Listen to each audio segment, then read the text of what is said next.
resetting the stream key, and maybe that'll work. There we go. All right, now YouTube says, excellent. We're not just live, we're excellently live. Hello, everybody. Thank you for your patience. I had to do some weird troubleshooting here. I guess just to iron out the basics here before we get into the Q&A, which I'm really excited for. We did a work retreat. We were traveling. The other person on the team got sick. We've been trying to catch up on everything. So we're in the middle of getting caught up and getting things back to where they're supposed to be. So thank you all for the patience. I know we missed at least last week, and I think the week before that as well. But I forgot the week that we scheduled one. But I think we've missed 2 weeks. So we are back. Everything's back to normal now, and I'm really happy to be here. I missed you all. And yes, we have some good questions today. As you probably saw in the title, some people are asking about firmware and whether or not that can be safe, especially when it comes to mice and things like that. And then we will have many other questions. Let me quickly show you what that looks like just to preview things. Oh, can I not switch my layout? There we go. So we have a lot of other good questions here today. From various people. After the highlight question, we're definitely going to cover our Techlorians who asked a couple questions this week, and then we'll get into all the other questions you all submitted. You all can submit your questions using the link in the description. Anyone can ask. If you're a Techlorian, you'll get priority. If we start getting too many people asking questions, then we'll figure it out then. So obviously, Techlorians will also always get their questions answered, but it's not a problem so far. So anyone can ask their questions. And if you're in the live chat, definitely just stick around, because once I get through the main established questions here, then I'll go ahead and just open it up to the live chat. But I go back and forth quite a lot. So let's just kind of see how everyone's doing. First off, do I sound good? Do I look good? I always like to ask that. Just to make sure I don't do the whole stream with something critically wrong. I didn't even make sure I'm still using the right mic, actually. Could be a good thing when I reset the stream. The things I get stressed out about. Yeah, I'm using the right mic. Okay. Let's see. MB, buy your own gear. Just give them some cheese. Stream analyze if keyboards can spy too. I always think how risky wireless keyboards are, particularly. Mice are very sneaky. Yes, yes. Logitech, are you guys stream timing this new? I don't know. I don't know what you're trying to say. But hello, everybody. Welcome in. Hi, says 3 Void 3. Henlo, says the Adam Bean. Tech1238 says, hey. Leon ID Minor says hi. Adam Bean, Revolt Chat is now Stoat because this always comes up. Thank you, thank you. You're getting things started off really good for me here. Before I go off about Revolt Chat and forget the name again. Stoat is a tricky name. I think that is not a word that, you know, I think of like moat, and yeah, I just think of moat. And yeah, Stoat's an interesting name. Wendy's note says, of course. Oh, what is this format? I'm working right now, so I guess it's for me. Yeah, so I'm going to just, again, go through some of the questions. You guys can ask your questions right now in the description, and they'll be answered next week if you want to leave something more formal. Otherwise, just enjoy the live stream aspect of things. I'll be bouncing back and forth, so if you have a quick question, we'll go ahead and go into live chat pretty soon here. But let's go ahead and dive. And I did something crazy this week. I actually had some notes that I wanted to keep me a little more organized as I go through these things. So someone, that is the name they put, so that is actually their name that they put, asked, how do you approach new hardware in your environment? Thinking of how Internet of Things devices frequently ship with malware from Amazon and the like, but anything with BIOS is susceptible. Heck, even the firmware for the new mouse I got from a Chinese retailer apparently has some Trojans in it. Though I've never bothered to install it, but I can't help wonder if there's anything being transmitted even by using the mouse raw. Any tips on how you can scan firmware for malicious activity? So this is something to think about. So when we think of operating systems and we think of software, a lot of times we think about desktop operating systems, iOS, Android on mobile. And these are our ideas of what operating systems are. So I think for most people, especially beginners and family, friends, it's really good to find subtle ways of talking about firmware around them. I do this as well, and I like to say, "Oh yeah, the firmware. I'm gonna update my like I have my camera, my photography camera here. I like to update its firmware." And they're like, "What? You update your camera?" It's like, yeah, it runs its own operating system, and I know firmware is not necessarily an operating system, but just when explaining it to people. So, I think that's already a good starting point. But yeah, so your mouse has its own firmware, your keyboard has its own firmware, your IoT devices have their own firmware, headphones have their own firmware, like everything, all peripherals pretty much have their own firmware. And it is something that's important to think about because when you plug it into your device, theoretically there can be not so great things happening there. And so there's a various number of concerns here that I think are mostly preventable. The most easy and I think actually the most common thing is software that you optionally install. So when you buy these mice, a lot of times they go, "Oh, install our software. It hasn't been updated in 8 years and it probably has security vulnerabilities. It's probably got like third-party analytics and telemetry, and if you install this, we're going to offer you, these 5 features on your mouse." That is, I think, actually the worst thing. I'm gonna talk about more of the niche, kind of attacks that can happen here, but this is probably the most common and the thing that you guys need to be the most careful about. I'm also gonna try something new where I, like, switch between, so I can talk. Like, when I'm talking and ranting, I can go ahead and give my breakdown on things. Um, I think even trusted companies like Logitech can do really crappy things. I don't know if you all heard, but Logitech, forgot to renew the security certificate for their software, and so it just stopped working. Like, it's kind of crazy. So I always try to push people to either use none of that software or try to find open source alternatives or just more trusted alternatives. A lot of those features can actually be controlled by like more open software. I don't have specific recommendations to offer you because every device is a little bit different. But there, you can normally look up like, oh, open source mouse management software for X operating system, and there's normally some options your way. That's gonna prevent most of the things. And then if you're, layering all of your defenses, a lot of your defenses should already not make this as much of a problem. So if you're using firewall tools, if you use Lulu on Mac OS, if you use Little Snitch on Mac OS, if you're using Portmaster on Windows or on Linux, if you install a piece of software, you plug in a mouse or something, and then you start seeing, new domains being contacted by this random application that you didn't know existed, you're going to catch that right away. So this is a good reminder too to layer up your tools because a lot of the advice that we share here is going to also help in this situation as well. Now, here's the tricky thing. You are specifically asking about the firmware. Firmware is really challenging. I don't have one clear tool or one clear method to share with you. I will say it starts with what you order. I think it's always good to order things from trusted companies. I think the most egregious thing you can do is order some like cheap, like unknown, pseudo brand from Amazon or something. A lot of these brands do really sketchy stuff on their devices, and you don't really know what's going on. There's no oversight. There's no brand really behind the brand on Amazon. And so those are the ones that are most concerning. So I always like to say I actually don't love Logitech software, firmware, etc. But I think they make fine devices. I have a Logitech mouse that I use at my desk. Um, but at least they're a trusted company. Like I trust that there are enough people who would notice if Logitech literally installed spyware on the firmware of their mice, if this makes sense. Because the ways to analyze this yourself are using things like Wireshark and doing network analysis. And there are other just like penetration testing tools that you can implement to try to see what's going on your devices. But that's not like a clear thing I can recommend to people. So it's just a good thing for us all to keep in mind when you order devices, you are also trusting a brand new operating system, potentially indirectly on your network. Because if it's connected to an internet connected device, then it's in some way kind of on your network. So just something to think about. I always treat these things very carefully, and I actually really try to stick with pretty established brands as a result of this when it comes to keyboards and mice and peripherals.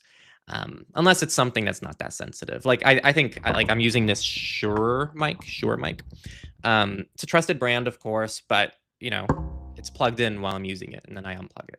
Whereas a mouse or a keyboard, like literally can intercept like what you're clicking and what you're typing. So it's just inherently a little bit more sensitive. And you're gonna say, well, Henry, it picks up audio. It's like, yeah, it does, but you unplug it when you're done. So, I'm talking into the world right now. So even if it is infected with bad firmware, They're not hearing anything they can't just tune into. At least they be subscribed on YouTube if they're gonna do that. Like, come on. There you go. All right. I hope I didn't ramble too much. I have been very rambly, just heads up. Like on the channel recently. I feel like ever since traveling, I've come back and I'm just all over the place. So I'm doing my best to try to lock things in a little bit. Um, yeah, and if anyone has any tips too on your mouse or keyboards and what you guys do, let me know here because there could be a tip that I don't know about. So Anonymous here is a Silver Techlorian. Thank you so much for supporting us. They asked, I saw your video on the guide to iOS privacy and security. And while going through my iPhone settings, I came through the Wi-Fi calling feature. I wanted to learn a little bit more about it. Is calling over Wi-Fi secure? I haven't been able to find much clear information about it. I'd appreciate any thoughts or advice you might have. So, yes, this is a good question. I had to do some digging into this one, and actually, I did an interview with the Cape team, Cape Cellular. I did an interview, and I actually asked them directly this question, and so I already had a little bit of context there, but then I did double check. So Wi-Fi calling is going to do some encryption for the voice content itself, which is really cool because normally that's not necessarily even a guarantee. So you do have encryption in transit, which again is better than a regular cellular call. If you haven't heard of this feature, I guess I should back up. Wi-Fi calling, you enable it, and essentially if you're connected to a Wi-Fi network, you're going to do the call over the Wi-Fi network. Now, the problem is that when you go a layer deeper, it's still routing everything through your carrier's IMS core.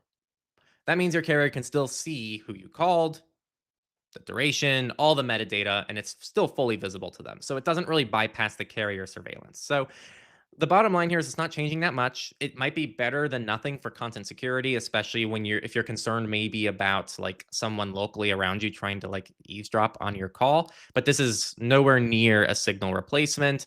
Doesn't help with privacy from your carrier. It's just a small step, I think, in the right direction. And I think it's also worth I'm not sure. You have to cite me on this because I haven't enabled Wi-Fi calling. I think when you enable Wi-Fi calling, you have to put in like an address for emergency calling, if I'm not mistaken. So also kind of weigh, if you want to be truthful in that, which is probably legally what you have to do, um, weigh what that means for your privacy posture. So that's what I would say there.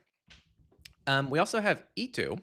A2, who is a bronze Techlorian as well. Thank you so much. And I believe, yeah, thank you. You recently posted something about joining a cult. Yes, this is on my personal Mastodon, actually. If you guys haven't followed my Mastodon, you should check it out. Let me see if I can show you my Mastodon.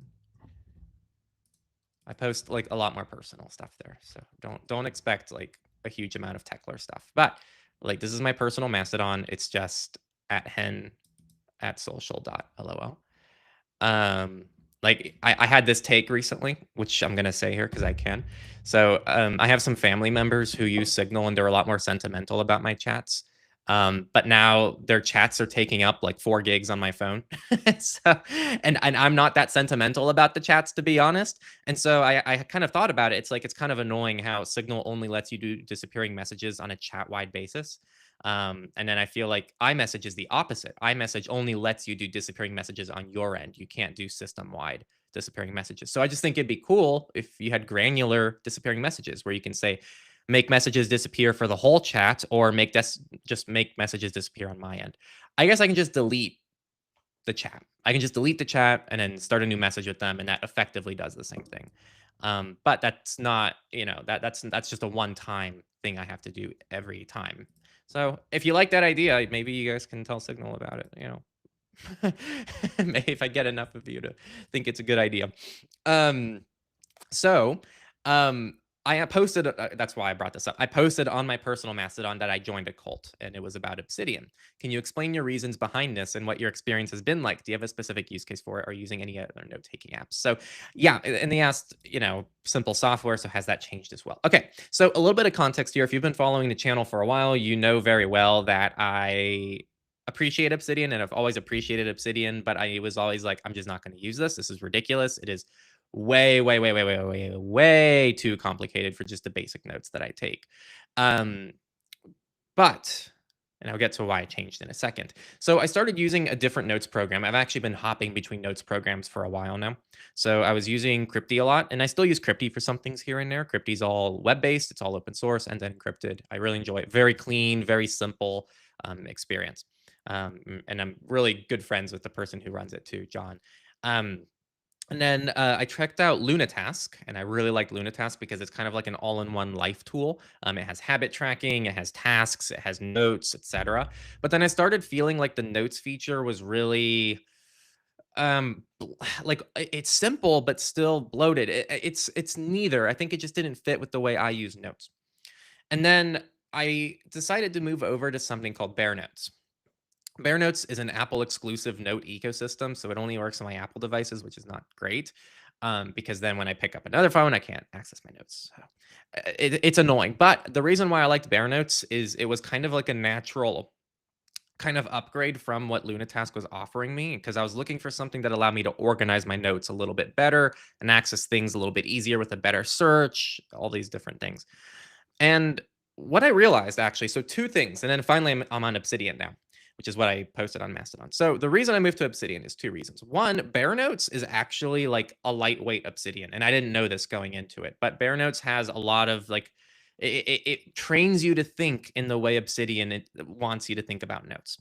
If you go from something like Crypty to Obsidian, it's just not even the same thing. But when you go like on my journey, Bare Notes really does just like lean you to Obsidian. The second thing is going to be MCP servers. So I've been using a lot of offline LLMs. I've been using a lot of not privacy respecting LLMs too. You can like choose which ones to use for different things. But no, Bare Notes doesn't really integrate with MCPs. And so I recently started migrating. So, I have some AI models, but they don't store that much context about you. And so when I do something, I'm like, well, I need a place to kind of like save this information. And so pretty much I've started building almost like memory and, across chats. And it's almost turned into documentation on my life. Like almost everything I do in my life now is like documented in my Obsidian vault. And it's cool because it's quite granular. So I can have like different vaults, and each one has like different layers of like personal information. And so the stuff with the most personal information, I can just keep in all my offline, very private models. And then things that are like, public that I'm working on for Techlore, they can be accessed by something else. So honestly, that was it. Like I started realizing, oh my gosh, like I feel like my notes need to somehow integrate um with some of these tools that I'm using. And then MCP, I started looking in MCP, and it's like Obsidian's the way to do it. In terms of how I've made Obsidian a little simpler, I turned off community plugins just outright. So I don't have any community plugins. And then my favorite theme, which is objectively the best theme, I won't hear it from anyone else that it's not the best, is Cupertino. I think Cupertino is the best Obsidian theme, and Obsidian is awesome. I've always appreciated Obsidian, but now I have like personal skin in the game. So that is that. I hope that answered your question. We have Anonymous. It seems all these encrypted email providers are in the US, EU, or Switzerland. Do you have a recommended provider from another region like Central or South America? So I put down a couple options here. There is Disroot, which is Netherlands, I believe. They don't have end-to-end encryption there, but they are like somewhat privacy respecting. We also have RiseUp, but they are US based. Tuda's Germany based, but yeah, like there's not that many great providers out there that aren't based in those regions. A lot of them pick the EU because the EU does have pretty good privacy protections compared to other countries. But I would also just, I know you put an anonymous thing, so I don't know if you're going to be in the live chat, but I would ask you like, why? Like what's your reasoning? Because they're almost all of them are going to have servers around the world, so it's not like a speed thing necessarily. So like what is your reason for wanting these different jurisdictions? I think it's more of a threat modeling question and an understanding of what email providers is offering you than a jurisdiction question for a lot of people. So I just wanted to kind of check in there, and I guess that's the downside of this format. Let me see here. Surely my mouse is transmitting data right now. I don't know how else the mouse cursor would be moving on my screen. Yeah. I mean, ideally, though, that can be done locally. Like it's transmitting data, but not like, sensitive data away from your devices is the goal. Mice have always been spying on us, writing on our desktop and stealing our pencils as well as other precious belongings, loading them to their baseboard. That's funny. It's funny because I've actually like never really in depth looked at mice. I was at the pet store yesterday and I just observed the mice, and they're so fascinating. Like seeing their behaviors and seeing like the way they move and kind of like how some of them seem like friends and then they get territorial. I think I spent like 15-20 minutes just watching the mice. I didn't just go to the pet store to watch mice, before you're wondering. I was waiting for my dog's grooming appointment to be done, and I had nothing better to do than to just look at mice. But it was entertaining, and I learned like a little bit more about mice behavior. So, which mouse brands do you recommend that are more reliable in terms of privacy, open source, and free of spyware? Again, I actually don't have like a fully open source stack mouse recommendation that I know of off the top of my head, unless there is one that you guys know about in the comments. Um, I think generally your best bet's going to be just a trusted brand. Trusted brands aren't going to be doing like sketchy stuff like this, and just being careful with their software. Trusted brands will do sketchy things with the software that they make you install in your operating system. So that's really what I would be kind of watching out for. You can tell the height of a person based on the Bluetooth signal strength versus a laptop type device and still call it anonymized data when accepting analytics. Yeah, the whole concept of I wish that legally we defined what anonymous means in the legal system, because it's quite frustrating to see what's considered anonymized data and how it it's not just not anonymized, it's not even private. Like it really is pretty bad. Like it's pretty easy to pick a person out of a data set. Yeah, this is pretty much where I would land as well. Yeah, this is good advice here. Just don't install the brand software or app, and a lot of times, again, there's open source alternatives to those too that don't have the spying that comes along with using it, and you still get the features. Okay, Northern Chimp. Can't you download? This is, I think, in regards to my disappearing messages. Can't you download your Signal chat history and store it on some drive rather than on your phone? I don't want to store the history. So if you're talking about me, I actually don't care. I want disappearing messages on for 4 weeks for all my contacts. I don't need to keep the chats. If you're talking about it from their perspective, the family members I have who want to save the chats endlessly, um, you're probably not wrong. There's probably a way to do that, but they are also the less technical people. They're not going to be doing that. There's no built-in function in Signal to just, hold on a chat and download chat transcript in like a nice readable format. So I don't know if that's the right solution. I do think the right solution is to allow like individual parties to enable disappearing messages without forcing it on the other end. Not in place of the system wide, because I think system wide is more important. I'm glad they picked that one first, but it would be nice to have one granular option. This is good. We got a recommendation here. I use the Limo Key G2 and the Keychron K3 Max keyboard. They support open source QMK and ZMK firmware. This is great. If this is real, I don't know what to do anymore. Yeah, don't freak out. It's just, as long as you didn't buy a sketchy device and install sketchy third-party software, you're probably okay. But definitely something to watch out for. Okay. Let me go ahead here. So it seems Cameron asked a question here. For anyone living in a country that is potentially spy on me, like the UK, what could I do to protect myself if I'm forced to use mainstream software like Windows and use ISPs that are most probably logging everything for our governments? I'm forced to use Windows for work and my family use it. So the UK has been very aggressive about things, to the point where even a lot of the tools I'd recommend to you, they haven't outright banned them, but they're like, oh yeah, we want to age verify VPNs and all these crazy things. It's actually pretty mind blowing what the UK has been proposing. I think being aware of it's already good, so you're already a lot better than other people. Some things that you can consider when you're on Windows, things like Portmaster can really help a lot. They allow you to at least block some of the telemetry, some of the tracking that happens on Windows. You can still set up virtual machines even on Windows and route some things through those virtual machines. Things like Unix are really nice if you want like a dedicated safe space on your Windows operating system. And I would just focus on what you can control too. Like you have still custom DNS providers. You can use NextDNS. NextDNS actually has a built-in feature to like bypass age verification when legal. I haven't been able to test it because fortunately, as of right now, I'm still in a region where that's not as much of a concern. but you can still use a VPN on the network level. You can still do browser hardening and move to more private and secure browsers. Make sure to keep sensitive communications and sensitive data off of those work devices and just keep them compartmentalized. So don't fight the OS. I would say in general, it's always where I'm going to land. Like, don't fight your OS. Just isolate what you can do. Make the OS as good as you can, and then use your tools on top of the OS. I'm strongly in the camp that operating systems in like a privacy security sense are overrated. Like, you can use them. You can use cubes, and you can still be using Facebook. You can still be using a non-end-to-end encrypted, messenger. You can still not be using a VPN and routing all your traffic in plain text. You can still be exposing your IP addresses. Like, cubes doesn't solve any of those things. You can solve all of those things on Windows, on an iPhone, on like a Samsung. Like, you can solve all those problems on those devices. The only thing you can't really stop as much there is more of like that first party tracking that's done by those companies.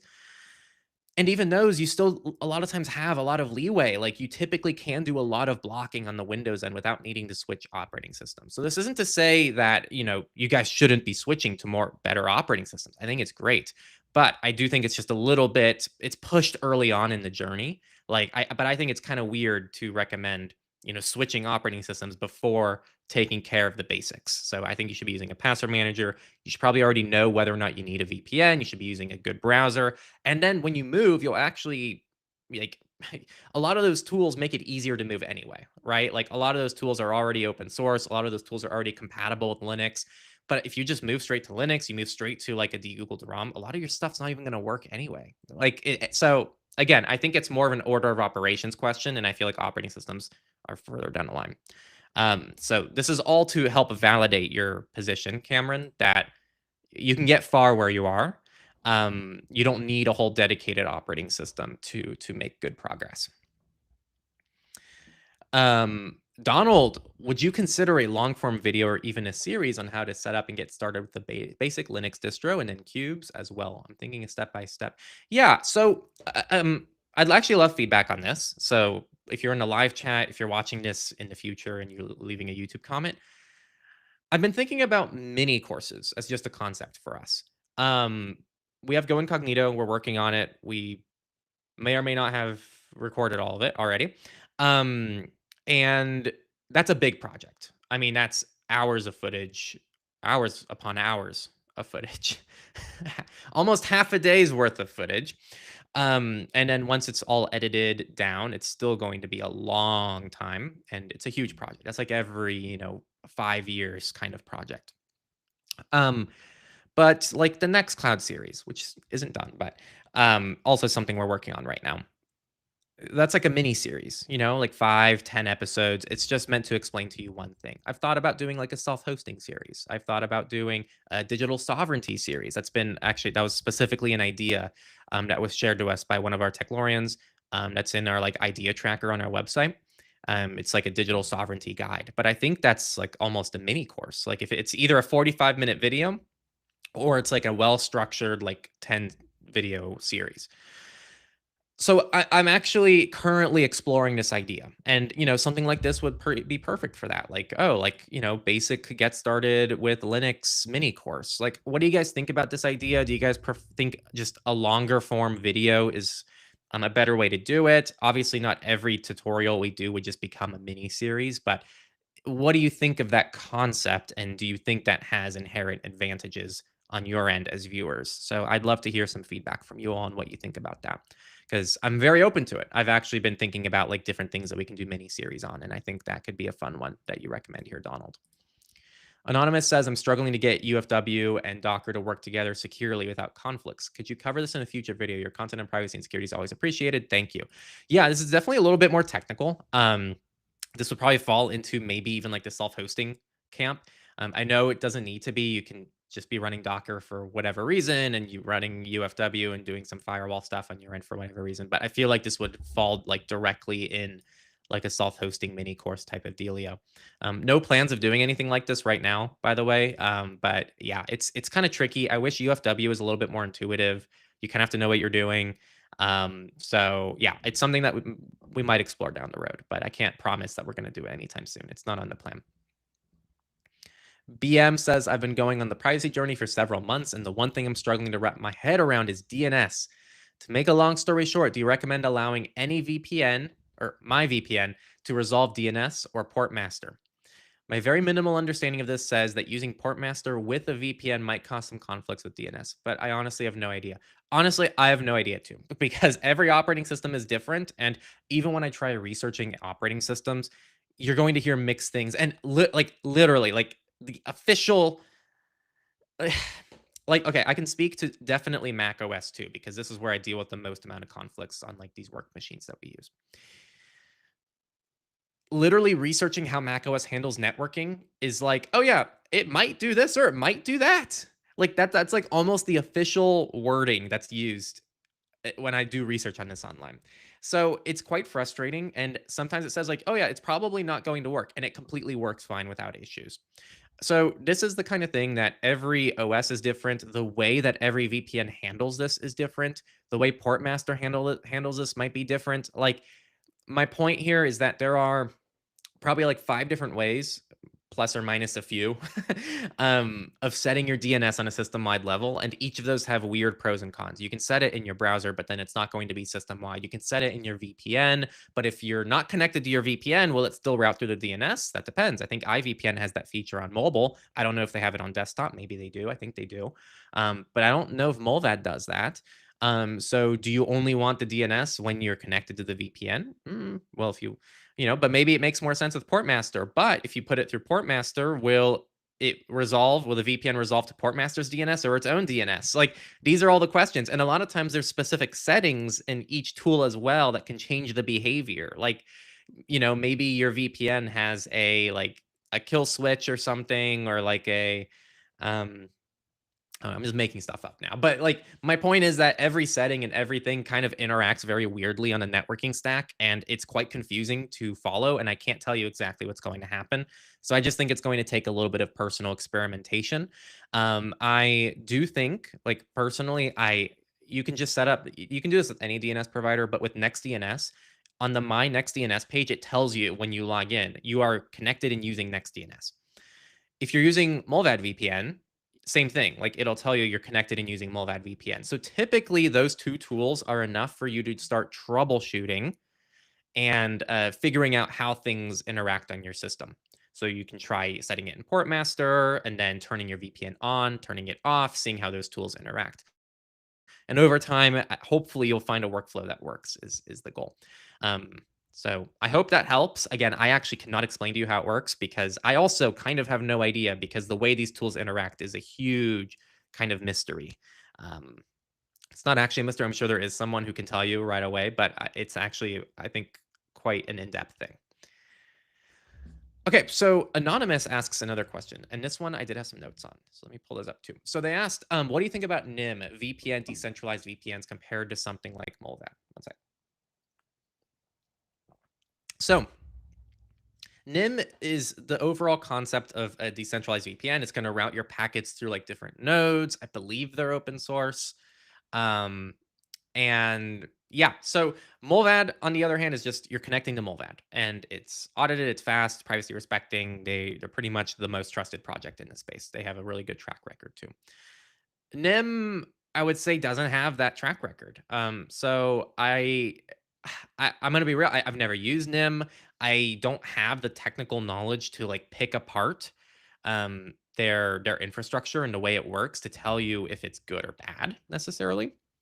So what I will say is that from a trustworthiness perspective, even if NIM's claims are completely true, I still struggle to recommend it because it's less evidence based, right? Like it's not well studied and well analyzed like maybe Tor is. Excuse me. Um, or it's not audited and well studied like Molvad. And so you are just trusting quite a newer project that's got a little bit less real world track record behind it. And if you really want that decentralized aspect of things, you always have Tor that exists. And yes, I know NIM probably is trying to be faster than Tor and it's probably trying to offer different benefits. But I would be a lot more likely to trust maybe the SPN from the safing team, aka now the iVPN team, than NIM. Like personally, the tools that I think are like a good balance of like just trustworthiness to, protection, I like to recommend just a good quality VPN is kind of like the bottom. So we have Mullvad, iVPN, Proton, Windscribe, AirVPN, etc. And then beyond that, we have like double hop VPNs. So Private Relay from Apple comes to mind. This is a situation where both parties need to be compromised for you to be compromised. So you would, Private Relay is a really cool structure in that sense. And then Obscura is kind of like the more open source version of that, where they actually partner with Mullvad, and then both Obscura and Mullvad have to be compromised. And it's like a double hop between two parties, essentially. And neither party knows where you're going or where you came from, if this makes sense. So I think that's a natural step up. And then a step beyond that is going to be like the SPN from the Safing team, the same people who do Portmaster. I think theirs is probably a little bit more than that or around that same area. And then you have kind of Tor at the top in terms of like balancing the various things. So that's kind of where I get started with like the more trusted tools out there. Not that NIM isn't inherently trusted. There's just very little information I've been able to find about them. All right, we have 2 more questions here before we get into the live chat. And you guys should, get active in the live chat. I see there are people who are watching this. But the more of you who leave your questions now, the more we can kind of have a fun time after I'm done with the questions here. Not actually Linus Mint. I don't know the meaning of that username, but maybe I'm missing something here. What's the cheapest Mint Mobile plan that one can buy except a $2 starter SIM? The website only sells 3, 6, or 12 months up front. I saw some available at Target for $15 a month and on special for $10 a month, but the catch is you have to buy 3 months up front. Is there any way to just get 1 month? I'm not sure. I haven't used Mint in a long time. You probably are finding all the main sources, to be honest. Like, I don't have any kind of insider Mint Mobile plan that I can sell you, so I don't know. I will say there's probably a good reason they're not trying to get you in just a 1 month plan at a time, because that would probably be awful for them. Like, they probably rely, because it is cheaper, on people using them long term to kind of make up for any kind of like initial losses that they face. So yeah, I wish I could tell you something else, but it sounds like you have all your options in front of you. So I'd say just pick the plan that fits best with your lifestyle and what you're looking to do. That's all I can really say. Last question, Mohammed. This is a longer one. Hello, Henry. I hope you're doing well. I've been watching your content for a while, and it has helped me become. Sorry, my phone is blocking this now. So let me see if I can move this over. Yep. Okay. I've been watching your content for a while, and it has helped me become a more privacy conscious person. My question is more of a story. Bear with me. I'm a CS undergrad from Egypt looking to make a DIY smartphone for my grad project. I have a year until the grad discussion. My pitch was centered around 2 points. 1, Android lockdown. 2, local manufacturing. I get a lot of pushback from my family and friends saying that it's very hard. If it was that easy, everyone would do it. We care about you, etc. Every chat goes like this. Me, Google's locking down Android. Yep. Let's see. Yes, they're me. It's not for free. They shove. Yeah, we know. Google not good. Google provides excellent services and everyone use them unless you target cheaper prices and ship with Google Play services. Very few. I don't care if no one buys my phone. I at least will be a proud owner of my smartphone. My professors have a similar take about the complexity of the project. Of course, I didn't listen. I know it's outside this channel scope. But what am I missing about the complexity of the project? Is there a massive obstacle that will prevent me from completing the project as I hope? I've been doing my research, and it's not as bad as it may seem at first glance. I'm not saying I'm competing with an iPhone, but a solid daily driver is within reach. Your take on this would be much appreciated. Also, would you or this channel community in general be interested in buying a de-Googled phone with its custom OS? We'll try, but you can flash any custom ROM from a similar dev. I was checking your phone. Do you have any time to complete it? Yes, we're working on it. I promise. Do you have the time to complete it? Pin a comment about the current state of the account or remove it. All the best. Okay, yeah, good advice. So to summarize this, because it's quite long, Mohammed is a student, and Mohammed wants to build their own project for their last year of uni that is free of Google's shenanigans.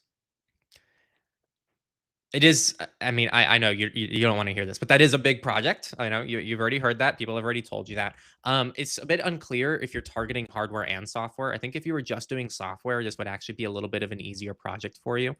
But the hardware is where things are going to be a little bit more difficult. If you're trying to like source your own hardware, if you're trying to build things from scratch, that's going to be a pretty big uphill battle. You're going to have to source components, source things from manufacturers. It's probably going to be crazy expensive, and um, it's probably going to be a lot of issues. And yes, there's a reason that people don't just like create phone companies overnight. Um, but I think there's a lot of shortcuts here. Like there already are so many custom ROM projects out there. You don't need to reinvent the wheel. You could even fork one of them and just kind of add your own stuff to it. It doesn't need to be anything that crazy. You can just buy more open devices. Like I know the Shift phone might be a little bit more open to flashing things. The Fairphone, um, even Pixels still, like to this day, but I don't know if they sell Pixels in Egypt. I'm not sure about that because I know there's somewhat limited shipping worldwide for the Pixel. But either way, I think if you're able to get your hands on a phone and you keep kind of the scope of the project, I'm not hearing a scope, I think is kind of the issue here that I have with this because you're saying you want a phone that's your own daily driver that's free of Google, but you don't need to build your own phone to get that, right? So I would just ask, like, what is the scope of this project? Do you just want something that's very personalized to you? Like, what kind of angle are you going for? And I think what answers that question is going to help decide the feasibility of this. That's at least what I would say, at least. But I wish you luck, and if you have updates, definitely send them along in a future live stream. I'd love to see it. Let's see. I think that is all. So we are now in the live chat. So let me go ahead. Also, I'm gonna let's see here. Techlore.tech. Actually, what should I'm gonna leave the form link, actually. Let me find that. You guys can like it's probably hilarious to see me like just mentally kind of off my rocker trying to figure things out again after traveling. Let's see here. Submit questions. Oh my god, I found the link. Crazy. Leave.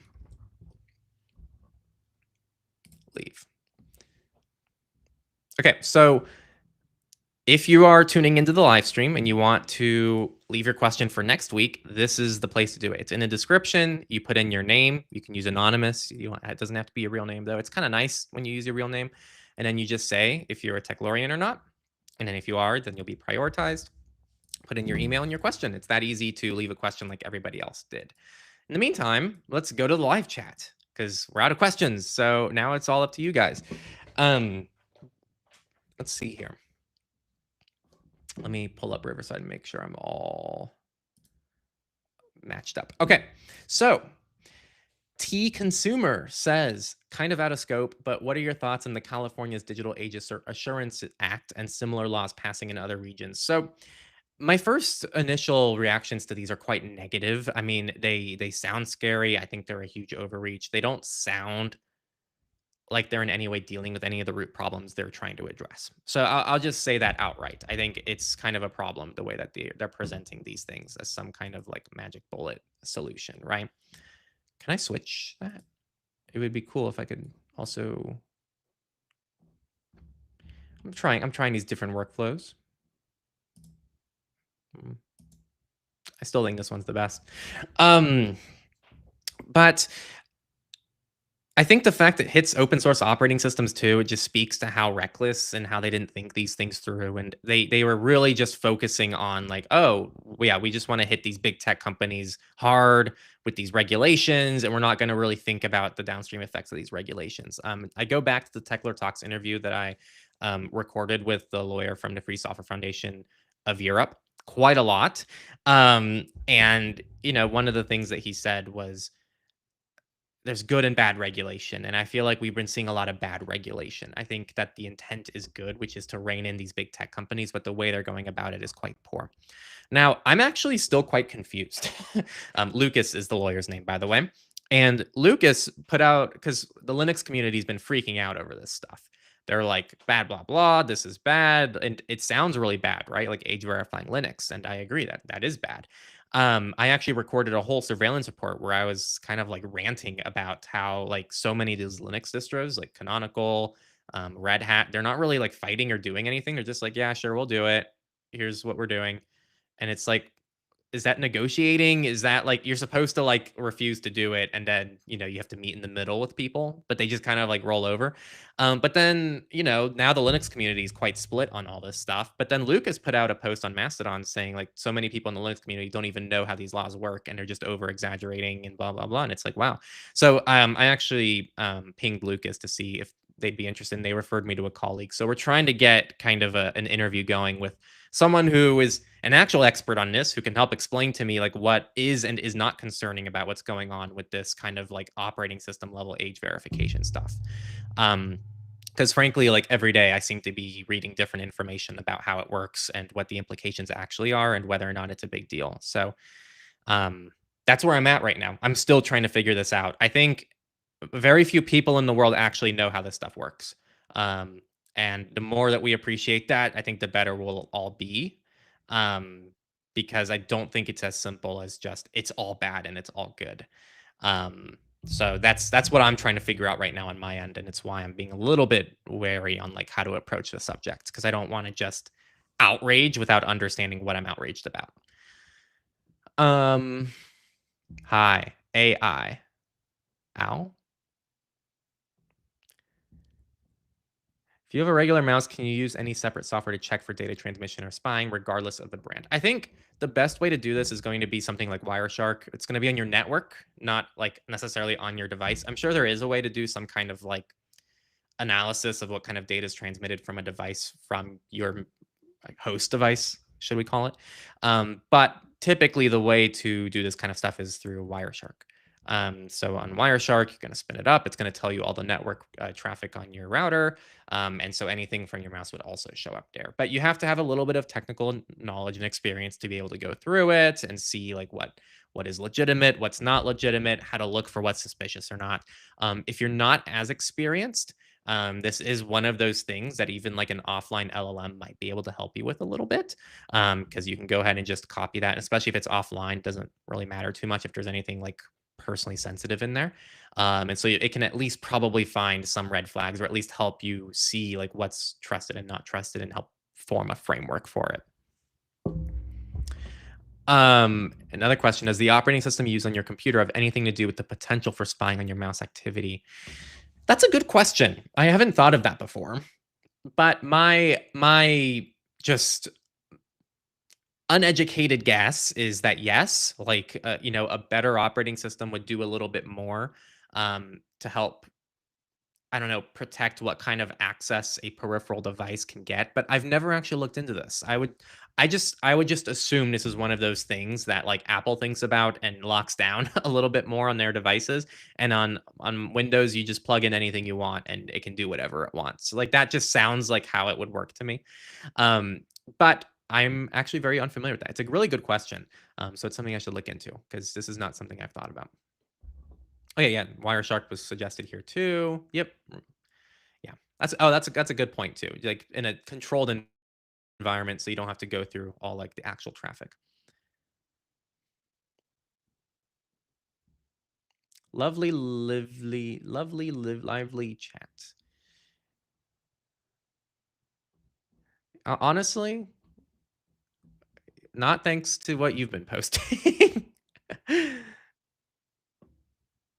I can you confirm you're a real person? Like actually, because this is like crazy what you've been posting so far.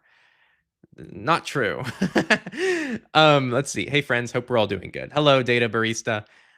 Yes, I hope you're well over there. Have you talked about recent compliance by several big? Okay, yeah, I just talked about like the age verification stuff. So hopefully my long-winded answer fit that as well.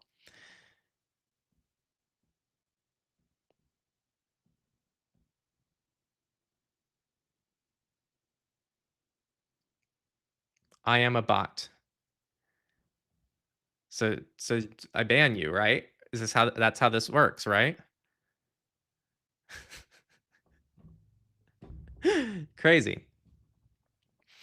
What are your expectations for the future of privacy, age verification, and Linux systems? Asks KX.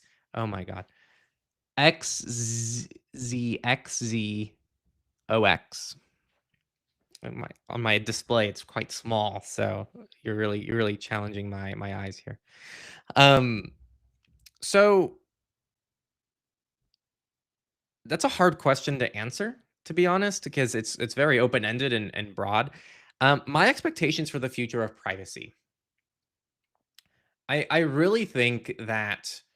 So I'm thinking about making a reaction video to this. Actually, I watched it last night. I don't know if any of you have seen it, but Bernie Sanders had a conversation with Claude, and it's on Bernie's YouTube channel. It's very fascinating, actually, and it's like many layers of irony in a video, and but it's all about privacy. Like, it's not about jobs directly. It's not about this. It's literally just a video about Bernie asking about the privacy implications of AI. And it is crazy to see like a mainstream politician who's globally known talk about privacy like this. It's also very frustrating for me.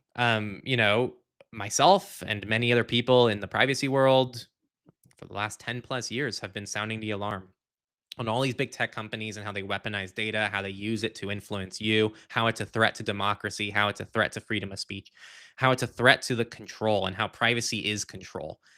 We've been saying these things before the age of AI. And it's not until AI has come out and has completely taken over the whole data pipeline and is actually making that data usable for really, really, really creepy stuff that now it's a discussion of like, well, what do we do? And it's like what we should have done could have happened over 10 years ago. In fact, Europe tried to get ahead of that. I wouldn't say they're still ahead of that, but GDPR, I think, was a very rational, good, and if anything, just normal, level headed response to what was already a problem. I think in many ways, GDPR, I would argue, didn't even go far enough. And I think to this day, GDPR should be even stricter, yet they're talking about rolling it back to be competitive in the AI space. So I think it's quite frustrating for me because these things have been known for a long time. They've been talked about for a long time. And it's quite frustrating to see now, once it's in many ways feels like a little too late, this becoming now a discussion of privacy. So I think what I would like to see is more, not just more discussion, because I feel like there's been too much discussion about privacy. I feel like, Zuckerberg talks about it, Tim Cook talks about it, Google's CEO talks about it. All these big tech people talk about it. Every politician talks about it, and it's kind of just lost its meaning. What I think needs to happen is a defined meaning for privacy in laws and actual consumer rights and actual consumer control. Like I think that there just is no consumer protection anymore. Um, it's just okay for services to upcharge you to increase their subscription prices without telling you, to make it hard for you to cancel, to make it hard for you to opt out, to make it hard for you to not have your data trained by not just the first party company, but countless third party companies, to not make it known that when you download this app from the App Store, that's an innocent free app, it's actually collecting your location data in the background and selling that to third party data brokers. It's not just going to third party data brokers, but actual US agencies are buying that data away from the legal due process to start tracking millions of Americans without a judge order. All of this is crazy. Like, the fact that there is absolutely no discussion, no regulation, no rights, or nothing that you can do except watch channels like ours or find resources online like ours. The fact that's the only resource you have nowadays to do anything about this problem is a joke. Like, it's actually laughable. And I think that it is so embarrassing that we're at this point, especially because people have been sounding this bell for so long. And now people want to know what to do, when now it's a question of, okay, well, how do we stop these AI companies from continuing to build more power? Do we stop them? Because now stopping AI companies is synonymous with stopping economic growth, which in capitalist societies is never going to happen. So I don't know. My expectations are that privacy is at least something that you don't have to take back. It's just kind of a given. This is nothing I haven't said for the last 10 years, but it's something that should just be taken care of. There should be better disclosure. These companies need to build actual business models, right? Like, get creative. Collecting data, selling it to other people so they can sell it to other people is not a creative business model. Um, and finding more weird shenanigans to collect more data, that even more sensitive data, is also not a creative business model.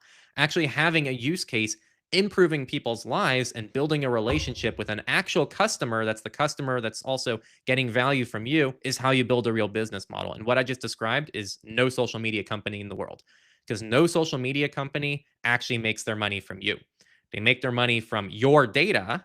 That's the relationship they want, and you get screwed.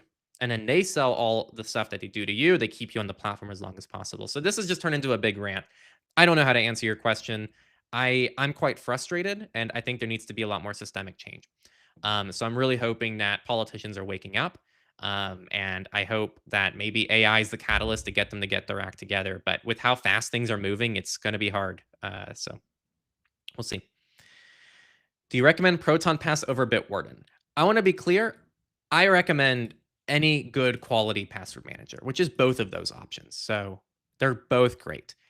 Personally, I do not like Bitwarden very much. I don't like the UI UX very much, but I respect the hell out of them. They do a lot of good work. I did an interview with their team, actually, I think just a few weeks ago. So that's coming out, I think, this weekend on Saturday. I don't know when Tori's getting that one done. But we interviewed Bitwarden. Really cool team. Big fans of them. They're both open source. They both have really generous free plans, I think. So it's fantastic. But I just much prefer the UI UX of Proton Pass. You're late. Well, you still made it in. That's the important part. Hello, Henry. Yes. Hello, Code Craftsman 3141. Hello. It's nice to have you in. Maybe it's not a joke, but how it should be, personal and handled by each person. Yeah. Do you know a note-taking app that's good for privacy, but with support for writing fractions for math, for example? This is not a use case I have, but just I look through like images in my head, and I have this distinct image of NotesNook having like math and like equations on their website as part of their marketing material. So I would check that out. They were a previous sponsor. They don't sponsor us anymore, but they're a decent service. They're open source. They're end-to-end encrypted. We don't take crappy sponsors. So, um, and that's it. Maybe it's horrible. Maybe their support for the math thing is horrible. I've never used it again, but that is something that I've seen. I haven't seen anyone else advertise that before. So the silver lining of the recent surveillance push by the current administration is that Democrats are more open to hearing from their constituents about passing pro-privacy legislation. We'll see. I mean, if you want my opinion, I think both parties in the U.S. are pretty crazy. I think, yeah, I won't go too much into this, but I would just say that neither party, I feel like, does a very good job in representing their constituents. And it's quite sad, and I feel like it's why a lot of people feel politically homeless in the US. I know I do. And so it's very challenging, and I hope that this is what happens. Yeah, we'll see. I guess we'll see. KeyPass XE is best. Yeah, KeyPass XE is nice too. Very nice. A little more DIY, but it is also very nice. Right. So, this is an open-ended Q&A. So, I see here we got almost 60 people live. So if you have anything, you want to say anything, you want to say hi even, definitely send it along. I don't know if any of you have fun plans. Like, where are you guys at in your journey? Is there anything that you're stuck on? Is there like a choice you want to make? Do you want just like a hot take? If you want an opinion on something, I'm always here. I'll be here for probably another like 15 minutes or so. So unless no one says anything, then I can just end early. But I got time.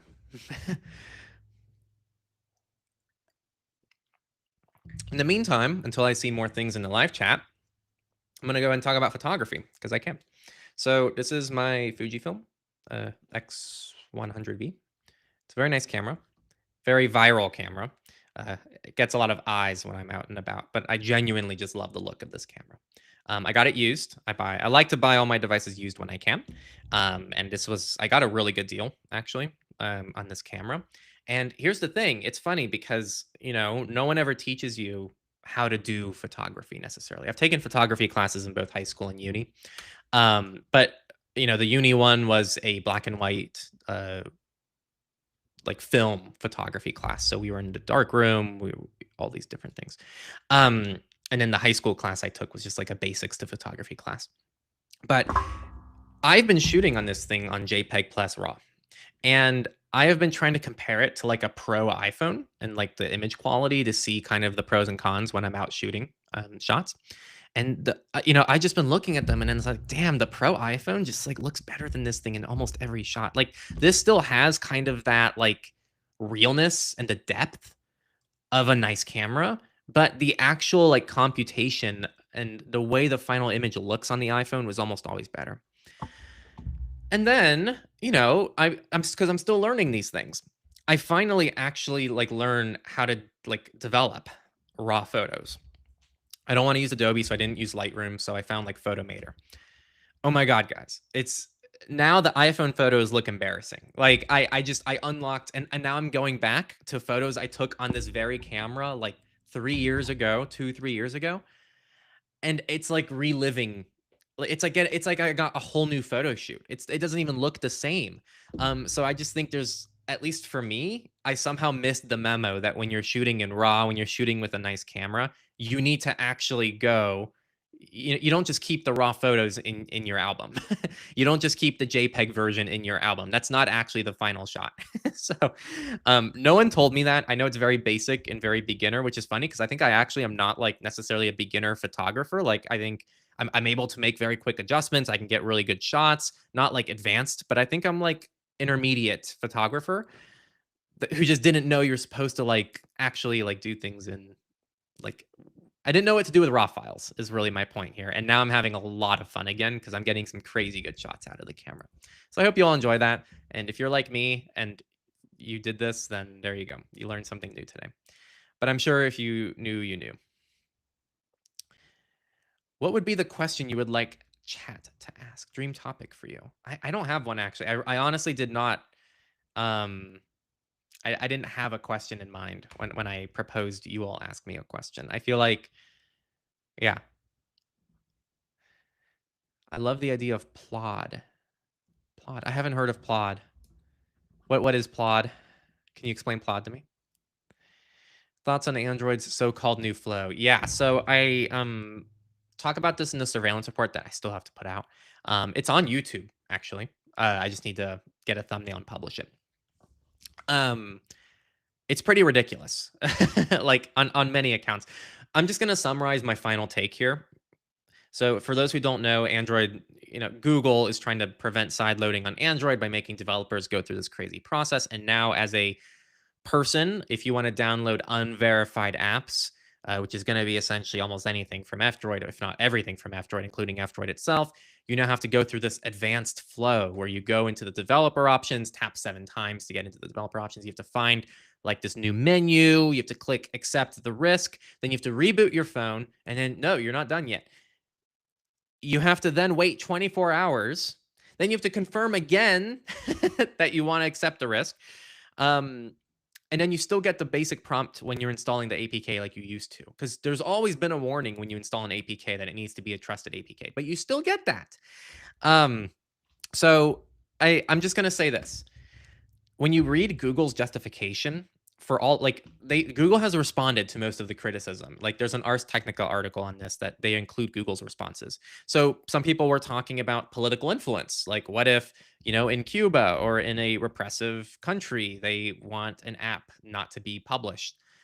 Google now has a centralized database of all apps away from the Play Store, right? So they can essentially cut off access to a developer. Google said, well, but our intention is security. So that's not actually our intention. That's like more or less their answer. And then same thing with like making it harder to like own your apps and get apps from they're like, that's not our intention. Our intention is just better security. And so this is what I'm actually really annoyed about. And in a similar vein, I'm going to get to my point in a second here. In a similar vein, Meta/Facebook killed end-to-end encryption in Instagram. And they really haven't said why. They're, and it's kind of just like up in the air. So I don't care that much what they do. I do. I'm saying I don't care, but I really do care. I do. They do need to keep things open. What makes me the most upset though is this like double speak. This like, yeah, no, but also, yeah, no, and it's like, dude, just be honest. Like, just please come forward. And this is actually something in this context is better about Apple. When you go to an Apple store and you buy an iPhone, you know exactly what you're purchasing. You're purchasing a lockdown ecosystem through Apple. They tell you this. Like, this is not a secret. Everybody knows it. Apple knows it. Apple's quite proud of it.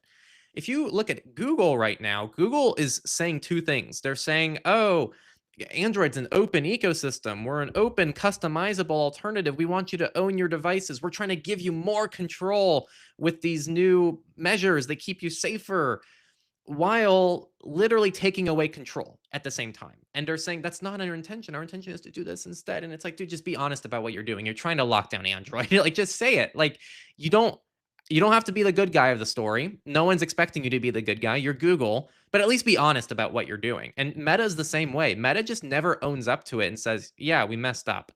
Sorry. Meta's like, no, that wasn't our intention. We always care about the privacy of our users, blah, blah, blah. And, to every extent, every company does this, including Apple. But I just feel like you know what you're getting when you buy an iPhone. On the other hand, when you bought a Pixel, you were probably buying something that wasn't an iPhone. You were like, I don't like Apple's ecosystem. I don't want to be locked in an ecosystem. Or maybe I prefer Google's ecosystem. But maybe I want to move to a custom ROM. Maybe I want to install an APK. Maybe I want to download a third-party app store. Those were the things that the purchaser of the device expected when they bought the device. And Google is very slowly chipping away at that, while going, no, it's still an open ecosystem. No, everything's fine. Nothing's changing. Like, it just pisses me off. That's it. So those are my thoughts on the Android so-called new flow. I put them together far more this is ironic. Articulately in the surveillance report episode, which should be going live today. I mean, I don't know why it wouldn't. So those are my thoughts. I'm new to CatchyOS and I'm really loving it. I'm struggling to get my VPN Nord to work. Do you have any recommendations? Recommendations for how to get it to work, or VPN recommendations? If you want VPN recommendations, you can just go to vpn.techlore.tech. Our Michael, who helps manage our website, literally just redid our tools. I know a lot of you have been complaining that our tools like lead to 404s before, like between each other and all this different stuff. But our VPN comparison chart is a really good place to like just do basic stuff. You can like click different VPNs. You can click compare. It tells you everything about them. You can also go to our resources. See, no 404. And then you just click here. Sorry, my phone's blocking things. Go to VPN. These are kind of like our core recommendations too. So yeah, thank you, Michael. You did a really good job on this. And like this cute little thing here. And Michael even like matched this to look like our main webpage. Oh, that's because this is our main webpage. This is just techlore.tech. But yeah, if you go back, you see this kind of matches the main webpage too. So that's if you want a VPN. Otherwise, I can't tell you how to fix that. I actually think Nord's Linux client is open source, believe it or not, if you didn't already know that. And so because of that, maybe there could be some pull requests or something on GitHub to look at, and maybe someone's fixed the problem. That's another place I normally go to if I'm using open source software. And I'd say 50% of the times I actually do find someone else that had my problem and they already reported it. I just tried it yet. Those features. I haven't tried logsec yet. So yeah, I don't have an opinion. I know logsec. I think it's like the open source alt to Obsidian, but I haven't used it yet. I haven't actually. This is interesting. Japan's method apparently is to verify age of users when the phone is physically bought. I have less issues with that, just based on this live chat comment. I don't know the implementation. I don't know if they have to like record it in an unprivate way. I don't know. But I have a lot fewer problems with saying like to buy an iPhone, you have to be 18 years old. And so, they could just check your ID, say you're 18. They don't have to log it, and they just give you the phone. I think that's fine. But I think that's silly because you can always just buy a used device. Like, I don't understand. I started using zip program to password protect files and folders. Love it. Yeah, nice job. What's your take on self-hosted VPNs? I'd say if you can do it, my take is I would, if you were in front of me as a human and you said, hey, Henry, what's your take on self-hosted VPNs? I would respond to your question with a question of like, well, why do you want a self-hosted VPN? Because if it's for like the privacy aspect of things, like yes, it's going to hide your IP address, but you're probably going to still have a static IP address on your self-hosted VPN. So over time, you're just going to build a new profile on that VPN. Whereas when you're using a commercial VPN provider, you're going to be sharing an IP address across countless different people. So there's a kind of layer of anonymity when you do this as well. Um, and also, you don't have to worry about uptime. You don't have to worry about, making things fast. You don't have to put time into it. You just purchase a provider and they take care of everything for you. On the bright side, you probably won't get as blocked across different websites. So that's my take. I would ask why. And I think however you respond to why will make it very clear whether or not you should self-host a VPN.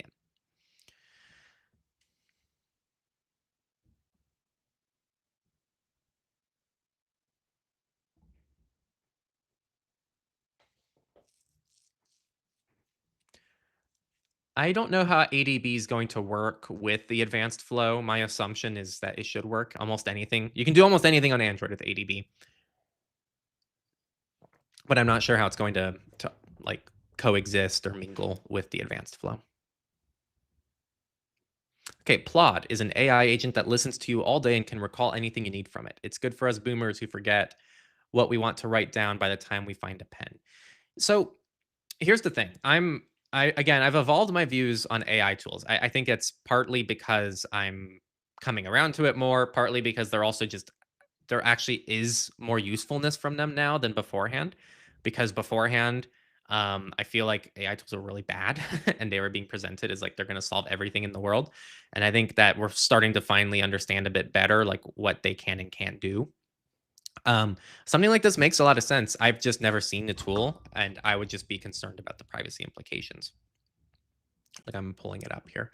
Plod.ai.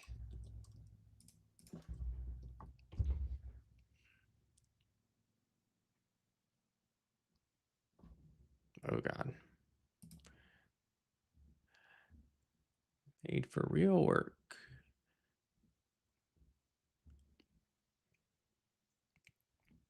So I would need to they don't have like an obvious privacy page that I can see.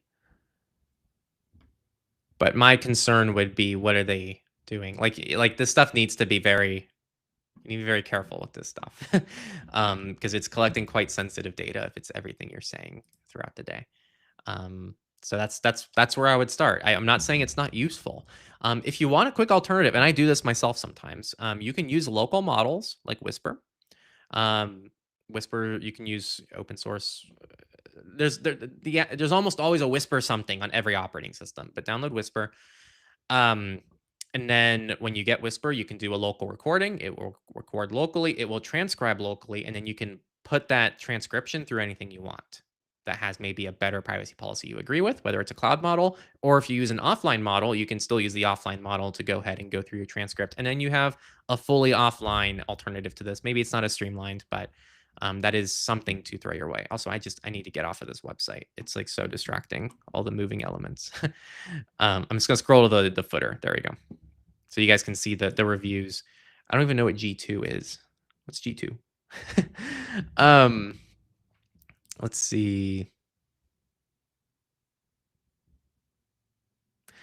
Get all that. But I am asking in this flow, after me select enable installing APKs forever, will it be like how it is now? In theory, it should.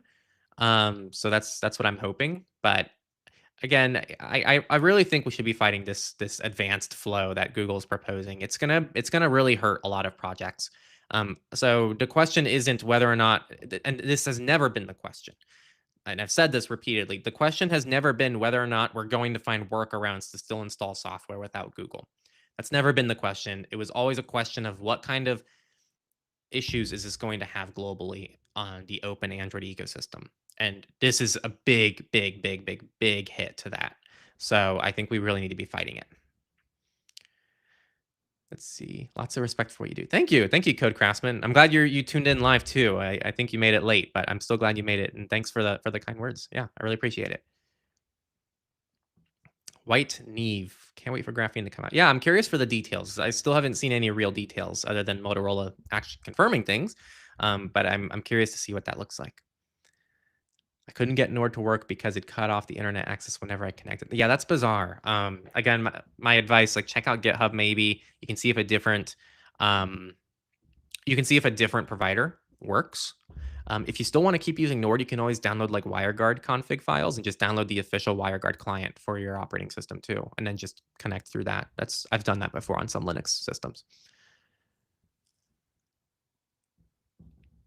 Thank you so much. Did you know that I've learned so much from your Techlore guide? From the bottom of my heart, I sincerely thank you. Oh, of course, yeah.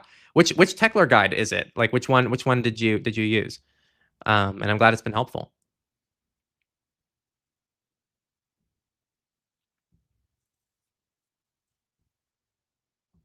Cool. Thank you. How are you doing, good sir, Dominus? I'm doing well. Again, I'm kind of. It's been weird. Um, Ever since I got back from travels, it's just been like I feel like I'm just all over the place with work, but everywhere else in life is very.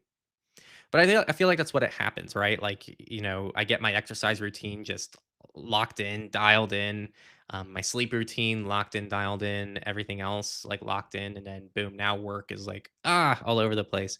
And I feel like that's the fallacy of balance in life. There's no such thing as balance. It's just like you get one thing in order and then the other things fall off. And then balance is just kind of getting each thing back to where you want it to be and then readjusting as time goes on. So that's how I'm doing today. And I didn't get very good sleep last night, actually. So um, that's kind of it over here. But otherwise, like life's good. I can't complain. But I'd love to hear how you're doing. How are you all doing? I feel like I haven't asked that formally today. Whisper sounds like a decent alt. The problem with Plot is that it records not just yourself, but anyone around you. Yeah, that is a problem. Whisper would do the same thing, theoretically. Like, so I've thought about this workflow. I haven't done it for the obvious privacy considerations for the people around me, but I have these wireless DJI microphones. You guys have probably seen them in my videos. It's not within reach, so I'm not going to show you, but I clip them on my shirt sometimes, and I was using them for a long time. And I still use them for like, not as formal content when I'm not at the desk and using this mic. Um, and they have like 12 hours of battery just on the mic, and you can record locally on just the microphone without needing the wireless receiver. So you can just leave the receiver at home, just record from here. So that would do a full local recording for I think up to 12 hours, something like this. It's really good battery life. You can get home, plug it in, and transcribe your whole day. And then you can have an AI model, even an offline one, go through. And so it's a cool workflow to think about because then you can just have it on you. And just as you're driving, you can just say, oh, hey, note to self for later, like do this. And then when you get home, you'll have like a full list of everything. So I think on a road trip, it could actually be really fun, like to just even like talk through something and kind of like note it down. It's a way to like use some of your time, and you don't need a mic. You can just do it in like your voice app on your phone or whatever. And then you use Whisper to transcribe it, and you can use an offline model. In fact, all those things I listed exist on mobile. Like I know in the iOS ecosystem, the same Whisper app that I use on macOS is on iOS. And there's also like offline, like Enclave, I know is an app on iOS. It's an offline like app that lets you use Llama. So you can do all these transcriptions on your phone too nowadays. So there's really cool little workflows that you can implement, I think. Um, so something to think about. NoteSnook doesn't make it easy to write math. When I want to write a function, I have to click through the toolbar instead of just using the dollar symbol like in another Notes app. Yeah, I'm sorry. I wish I had better feedback. I don't know if anyone else in the live chat can help out Phantom Bridger. They're looking for a notes taking app that I assume has good privacy and security that handles math a little bit better.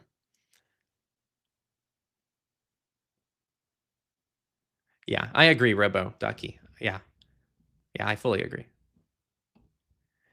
Data Barista. Can I also say thanks again for introducing me to NextDNS? I literally never thought of it till I subscribed, and my God, it's been incredible in keeping me off Meta and blocking ads. Yeah, dude, I love NextDNS too, so I'm really glad that it's helpful for you. And I got a lot of other people who said they enjoyed it too.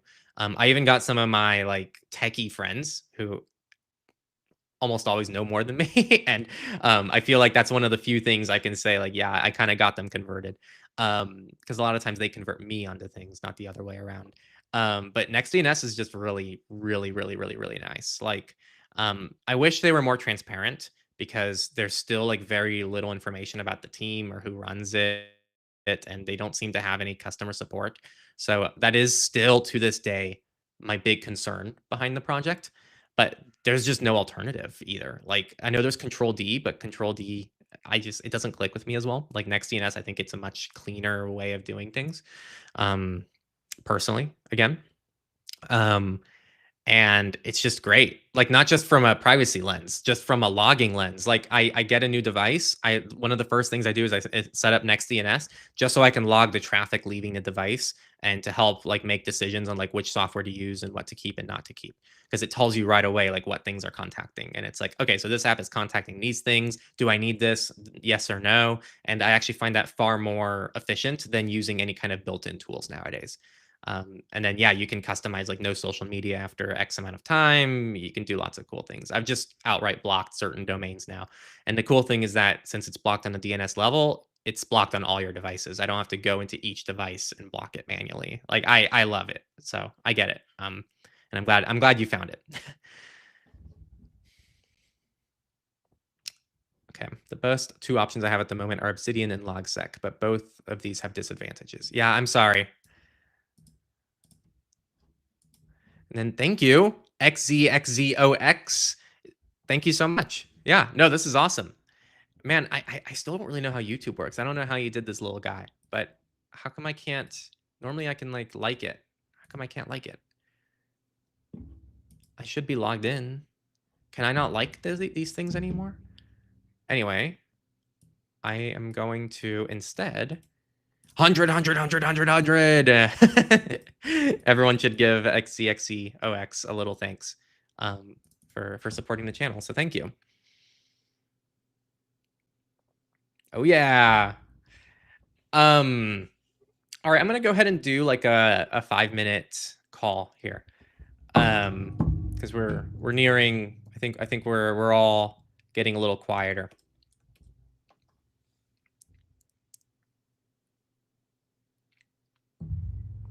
So I'm go ahead and call like last minute questions, last minute comments, last minute takes, whatever you guys got.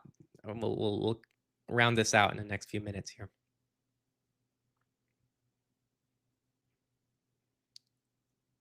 Next DNS, block all domains except Meta, Twitter, and Instagram. Yeah, that's a good workflow. YouTube should add a convert button to donations so you can see how much it actually is without having to search for it. I agree. I don't know what SEK 129 is. If I had to guess, that's like 10. But let me look it up.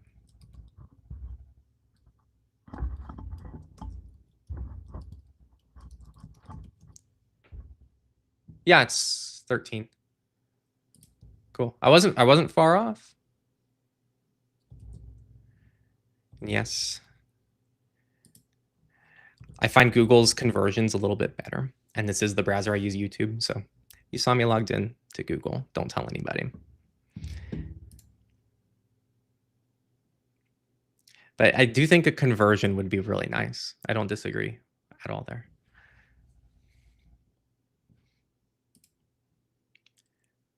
So these emojis are crazy.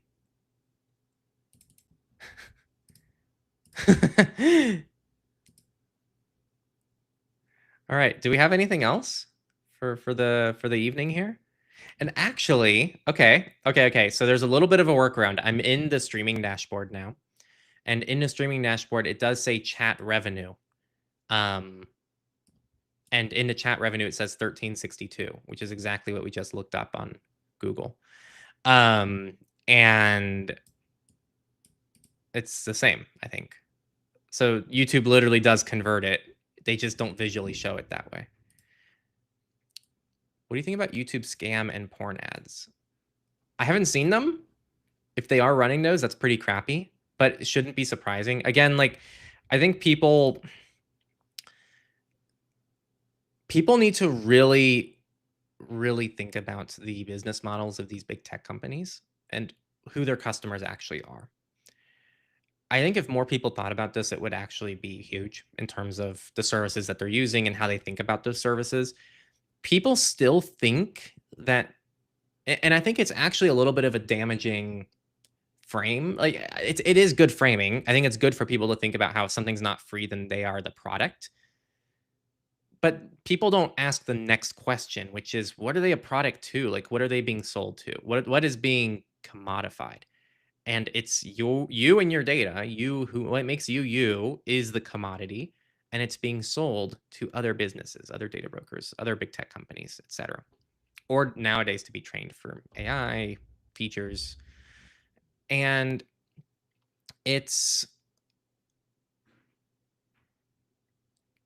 it makes a lot of sense why YouTube does not want to block scam and porn ads. Because when you see it through this lens, you go, well, why would they don't have any incentive to block those? Like, this is their customer. Like, this Facebook, this came out, what was it? We covered this in surveillance report, I think like a few months ago now, but Facebook claimed over $1 billion from what they knew internally to be fraudulent advertising. Literally fake. They knew it was fraudulent, but they still took the money. Internally, there was memos that said they knew it was fraudulent. So again, like, we need to really think about what the incentives are for these companies, and that is why they don't want to block these ads. So what I think is that you should be using an ad blocker. Like, we make less money. I can see the amount of views that we get on our videos, and I can see the amount of monetized views that we get in our videos. It's pitiful. Like, I think 25% of our views are actually monetized, and that's really bad. That means we're missing out on a lot of ad revenue, aka a lot of money that we can use to, I think, do really good things. But, like, am I going to come forward and say you guys should all turn off your ad blockers so now you're part of this whole surveillance ecosystem that is built on you being the product? Absolutely not. Like, that's not at all what you should be doing. So everybody should be using an ad blocker. It's good for privacy. It's good for security. It's good ethically to do because these companies are not acting ethically. I will say, if you want to do things the most ethically, if you are using an ad blocker, you need to still contribute via a better avenue, right? Like, if you no longer want to be the product in any capacity and you actually want to create a healthy ecosystem, you need to contribute to it. Like, if you're contributing to a creator, to a blog that you enjoy, to a person, to a company, when you make the purchase, you are now the customer. It's actually an empowering thing that you get to do when you're the person who actually pays for something, because you are now the customer, not some other company where you're the product. So you don't have to do any of those things. I think the more and most ethical thing you can do to get started is just use an ad blocker and opt out of a system where you're the product. But if you're in a good enough place in life and you want to take that next step, the next step is to actually put yourself in a driver's seat where you actually now support things, and they, to some way, they are giving you the product. Like, you're in control. Like, you should be in the driver's seat. If they do something that makes you mad, you now take away the money. Like, that's how this should work, and that's what a healthy economy looks like. And in the internet, we've flipped this completely, where people are now products instead of people being in control and people being the customers. So those are my thoughts on this very specific question you asked that apparently I had a lot of thoughts on. From what I understand, you don't have a technical background in security and privacy. So how hard was it to learn about this stuff from that perspective? So yeah, I mean, I have always been very techie. I was like using Linux in high school. This is something that I've been more or less playing with. I was like taking apart devices and replacing iPhone batteries when I was in like 12. And so kind of like the whole, like, I was following iFixit when I was like 11 or 12 years old. Like, so a lot of the like seeds of like digital repair were planted a long time ago for me, using Linux at a pretty young age, like the right to repair movement, all these different things. Um, and then I went to university to become a software engineer. Um, and so like that was what I did. I took many software engineering classes, and then I decided to become digital media because I didn't like engineering. It wasn't very fun for me. And Techlore was already doing really well at that point, and I realized that what I do best isn't being technical; it's translating technical information to regular people. That's what I think is actually like my best skill set. I'm able to take those concepts, understand them well enough, and then convert them and translate them so that other people can get involved, understand it too. And so that's communication, that's building media, so and it's actually what I enjoy about my job. I do enjoy the technical aspect of my job, but if it was just technical stuff, I think I would actually go crazy. So yeah, it's really just like personal research. It's like having trusted people. Like I have a huge help, which is like I have connections with most projects in the space. And so if I ever have a question or I want to learn something about something, I literally just ping the person. And if they give me a interesting enough answer, sometimes I'm like, this should be a whole interview. So then I bring them on a Techlore Talks interview. The Techlore Talks interviews are not just for you guys. They're also for me. Like a lot of times I'd say it's 80% for you guys, but some of the questions, if you're able to like recognize it, some of the questions are for me. But the questions I'm asking help you too. So it helps everybody. But a lot of times I'm asking like questions in the interviews to be an interviewer. They're quite rhetorical for me. I might already know the answer to them, but it's still good to ask them because, they're probably going to be able to speak a lot better about them than I will because they're actually experts. Like I think the biggest thing I've realized is that like you can't be an expert in everything. And I'm not an expert in everything. I'd say the only thing I can maybe even claim to potentially in any way call myself an expert in is the ability to like translate technical concepts to regular people because I've built something that's what it depended on.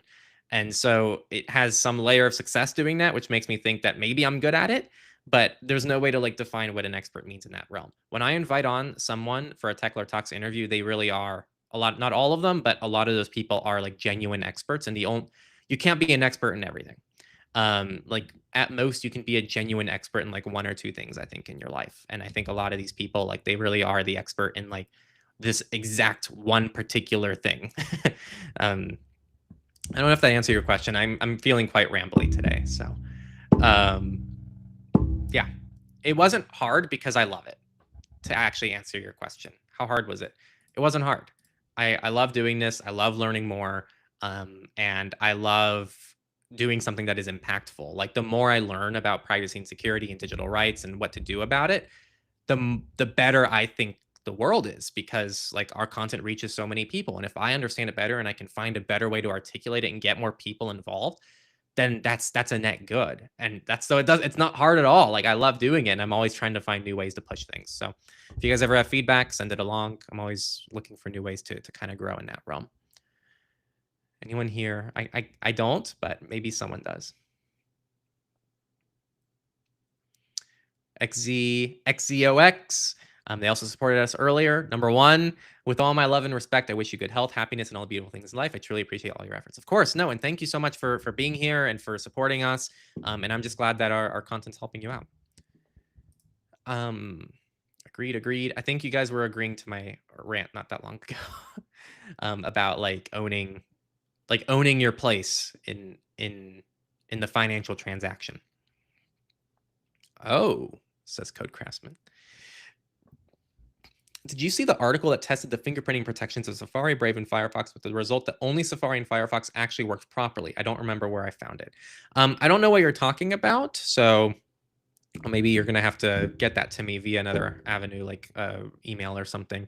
I feel like a lot of fingerprinting tests are really hard to follow, and some of them are based on incorrect assumptions of how it works and how each browser mitigates it, because the way Brave mitigates fingerprinting isn't by actually mitigating fingerprinting, it's from randomizing a fingerprint. So as long as they had that assumption and they were able to disprove that that's a thing, then that would be very interesting. But yeah, I haven't seen it, so I'd have to find that, or you have to send it my way. Could you do an interview with some kind of open source printer? I've learned how most printers have secret tracking in what they print. That is interesting. Do you guys know of an open source printer? I don't. I'm sure they exist, but I've never heard of one, and I don't even know who to reach out to. So I would appreciate some help if you guys know. What's your favorite distro? This question is always so hard. I do like Fedora a lot. It still has a very special place in my heart. And I think recently, Fedora Asahi Remix, I've actually been able to play with it quite a bit. And I think it is the best Linux experience I've ever used.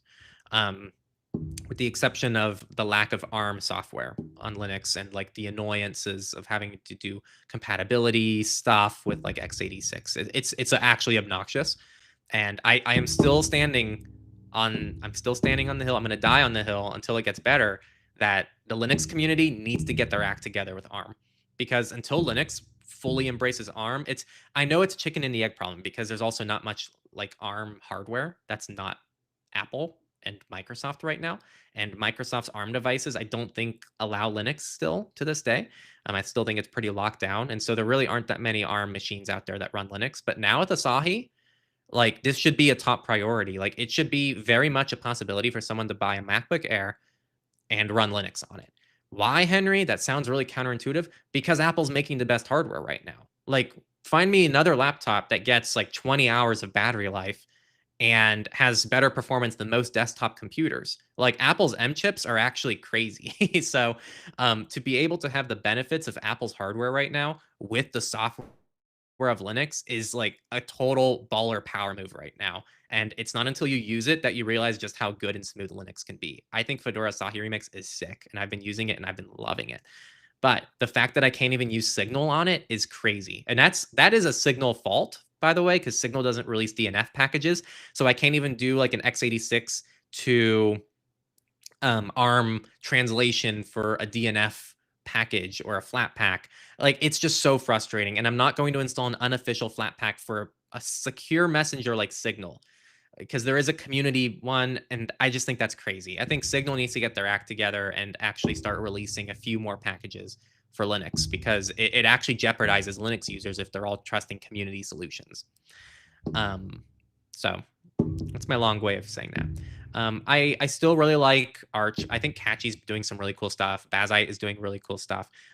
So I'm not like that discriminatory towards different distros, but I do like Fedora, and especially recently Asahi. There's this one thing called Open Printer from Crowd Supply. I saw it linked on Twitter. Okay. Let me check it out. Ooh. Open Printer. Crowd Supply. Oh, apparently Crowd Supply doesn't like Molvad IPs. That's sad. So I'll have to pull it up later. I will prove it to you all. Look, I've been blocked. Do you see? Look at that. Unbelievable. Crowd Supply, get your act together.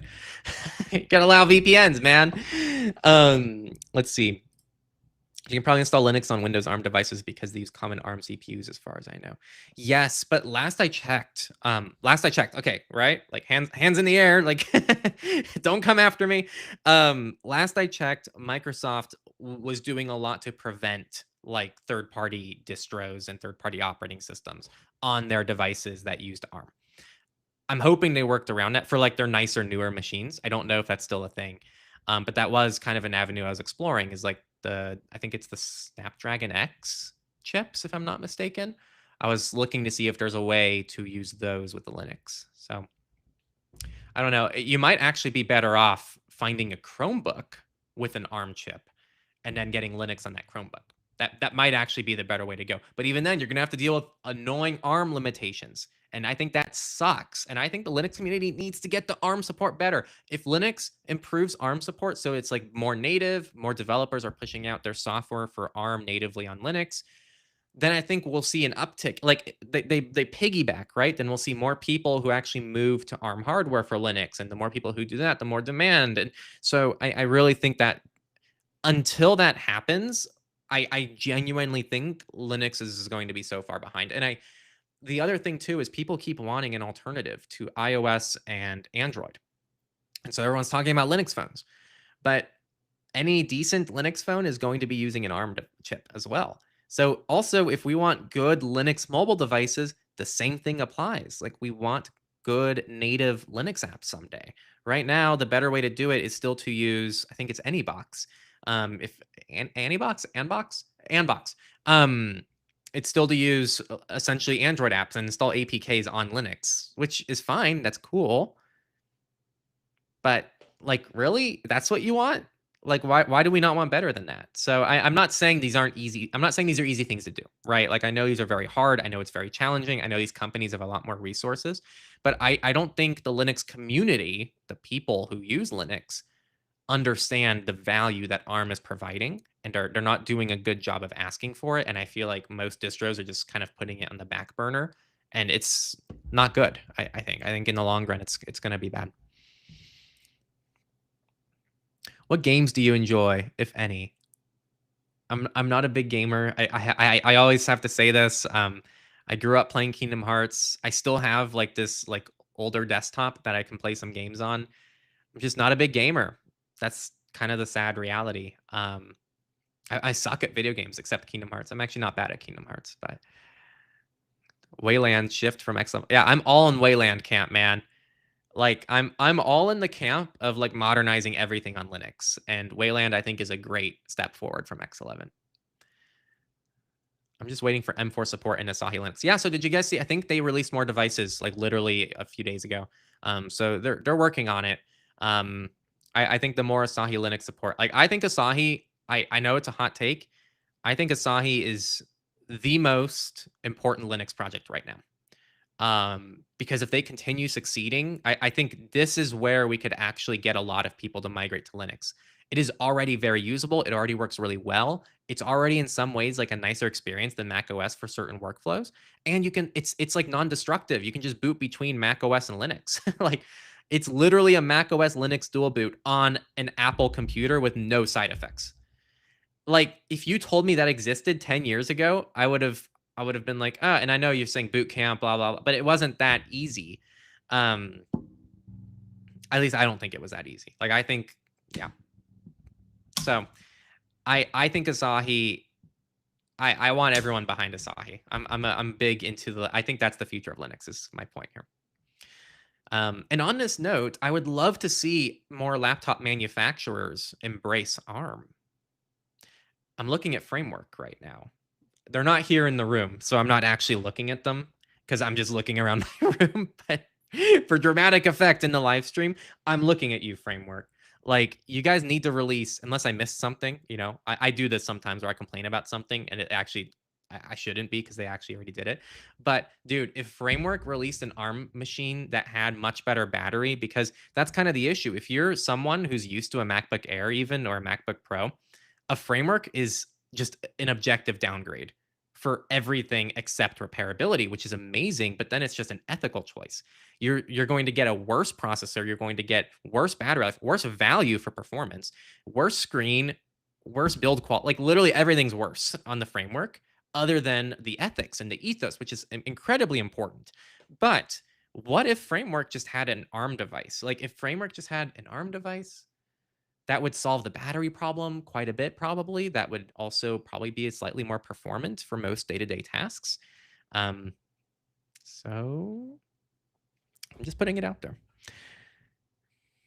Ubuntu or Debian? Okay, I have a take here. I'm gonna share my take. If you are installing, look, both are fine. Like, but I'm just gonna give you a take because you asked a take.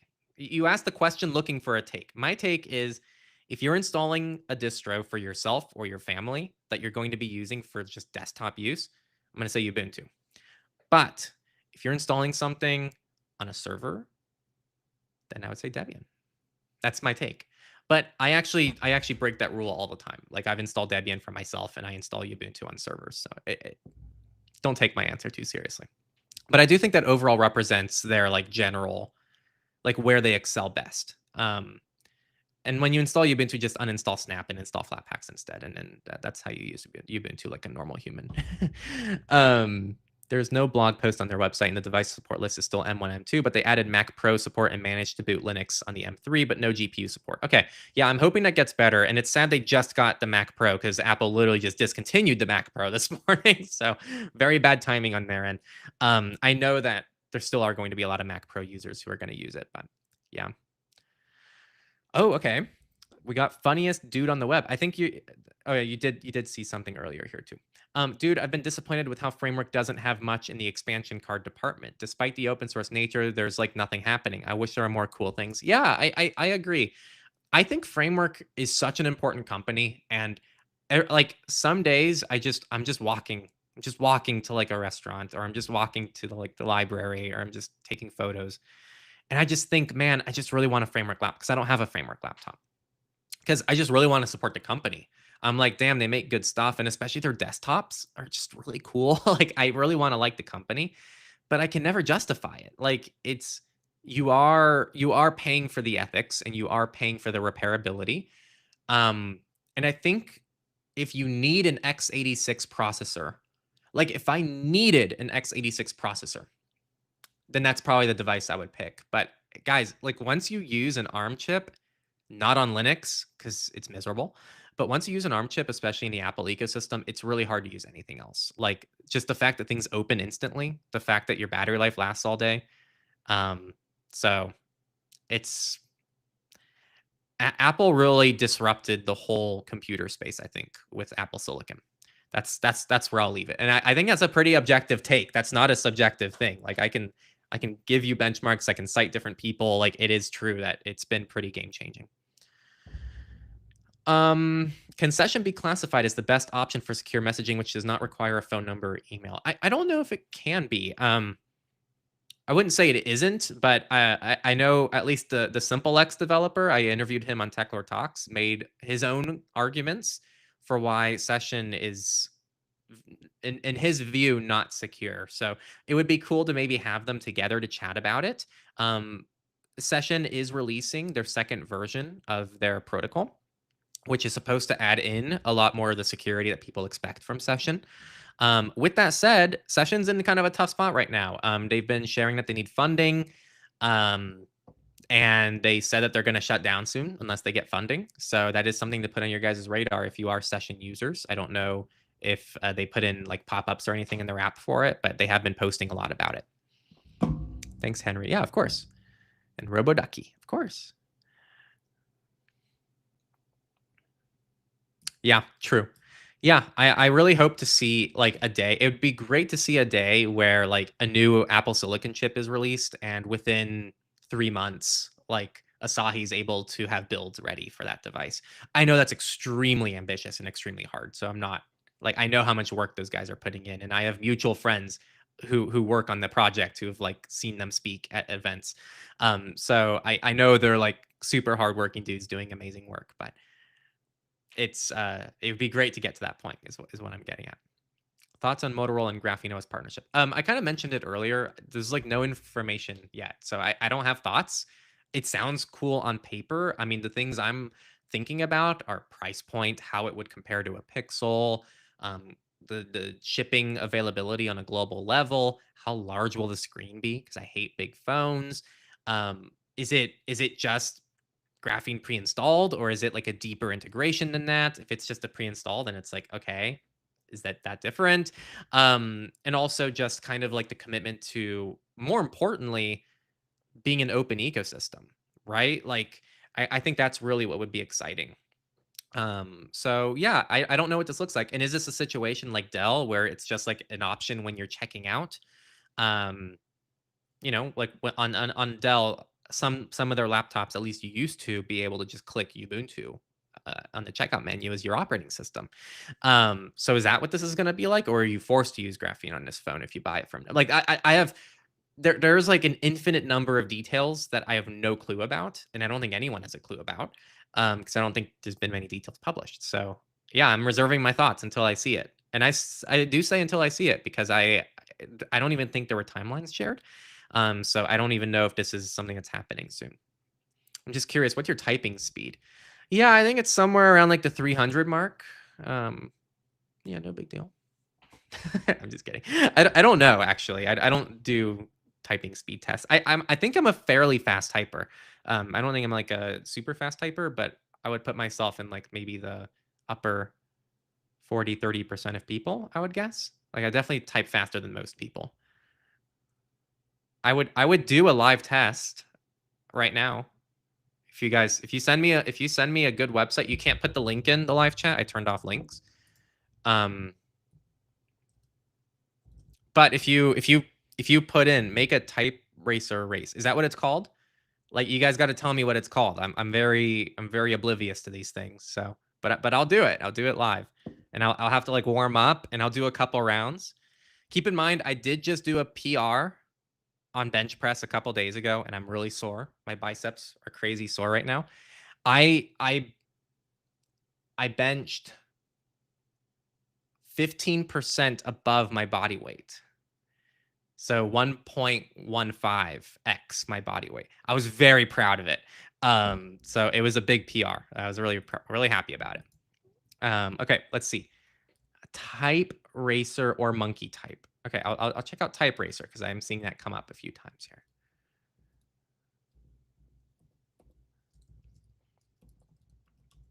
here. Excuses. No, dude. I'm laying the groundwork for me being sore, and then I'm gonna still blow you all out of the water. And then I'm gonna say, yeah, and I hit a PR, you know? So I'm just setting it up.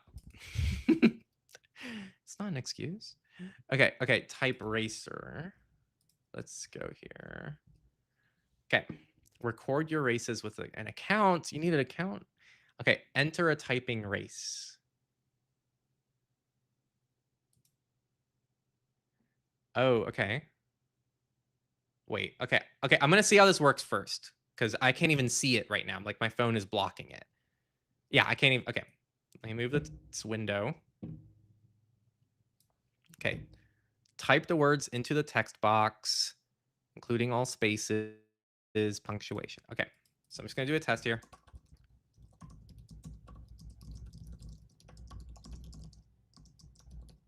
Okay, all right, I get the concept. All right, so I'm gonna do it for realsies now. Okay, and actually I should probably do this one. Okay. All right. I'm gonna do it FR. Okay, let me get some water.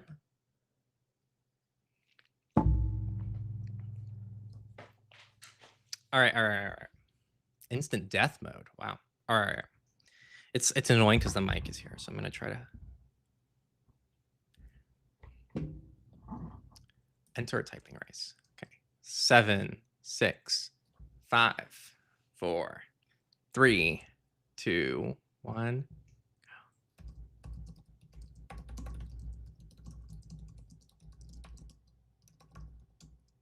Ah!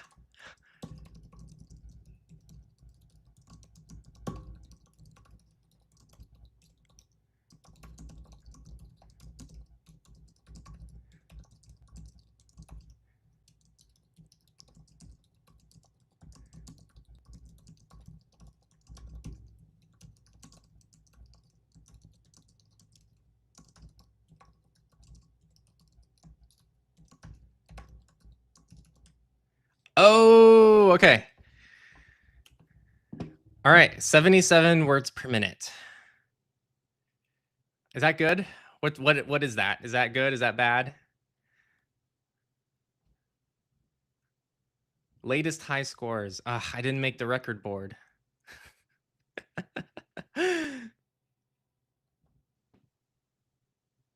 Okay, try again. I'll do another one. Okay, I don't want to. Do they do anything else outside of the same Bohemian Rhapsody thing? Play the quote of the day. Okay. Shoot. Okay. No. I messed up. Play a quote of the day.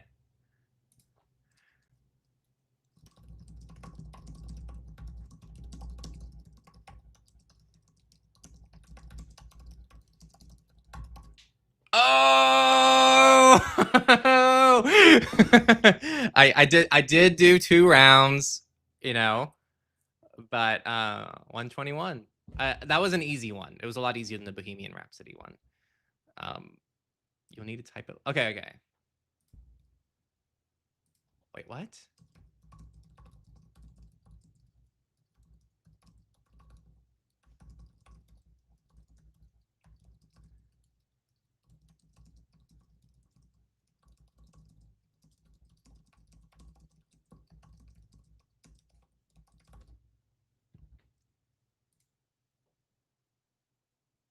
Oh. Okay, I'm not just, I don't just do 92. I'm certified to type at 92. I expect the plaque to be sent. I'll hang it above me. I don't know if this is good or not. But yeah. Okay, now we need to do, assessments here. I need to know from you guys like what's good, what's not good. So we need to set goals for the future now. Make a type racer race. Yeah, I don't have an account, so I don't think I can like invite you all to do a race. Someone mentioned monkey type. Let me see this one. That was fun though. You know, that was fun. Minimalistic customizable. Oh, this looks a lot more fun. This looks more up my alley. Okay.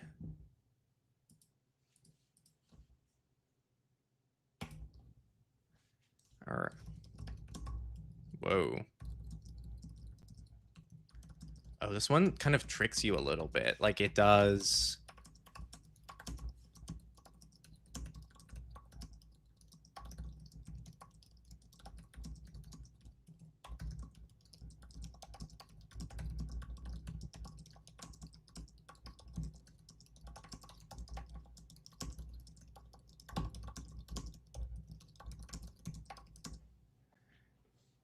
Okay.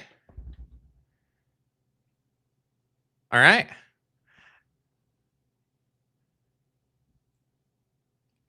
Cool. I like this one better. I'm not gonna lie. I like the monkey type because it's easier to get into a flow. Okay. It's let's get back on topic. I guess I'm going a little bit over. You're all entertaining me quite well. Let's see. You guys gotta give me more fun like tests to do, and I'll stay here forever. Nice work on the PR. Thank you. Thank you. Yeah, it felt really good. Is there an app that you would say is underrated that you have installed on most of your devices that many people don't know about? Ooh, that's a good question. Let me like very quickly pull up some. Let me see if I can see anything here.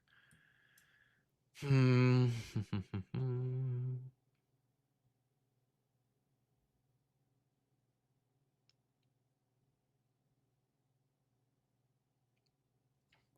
Okay, I'm gonna give you two.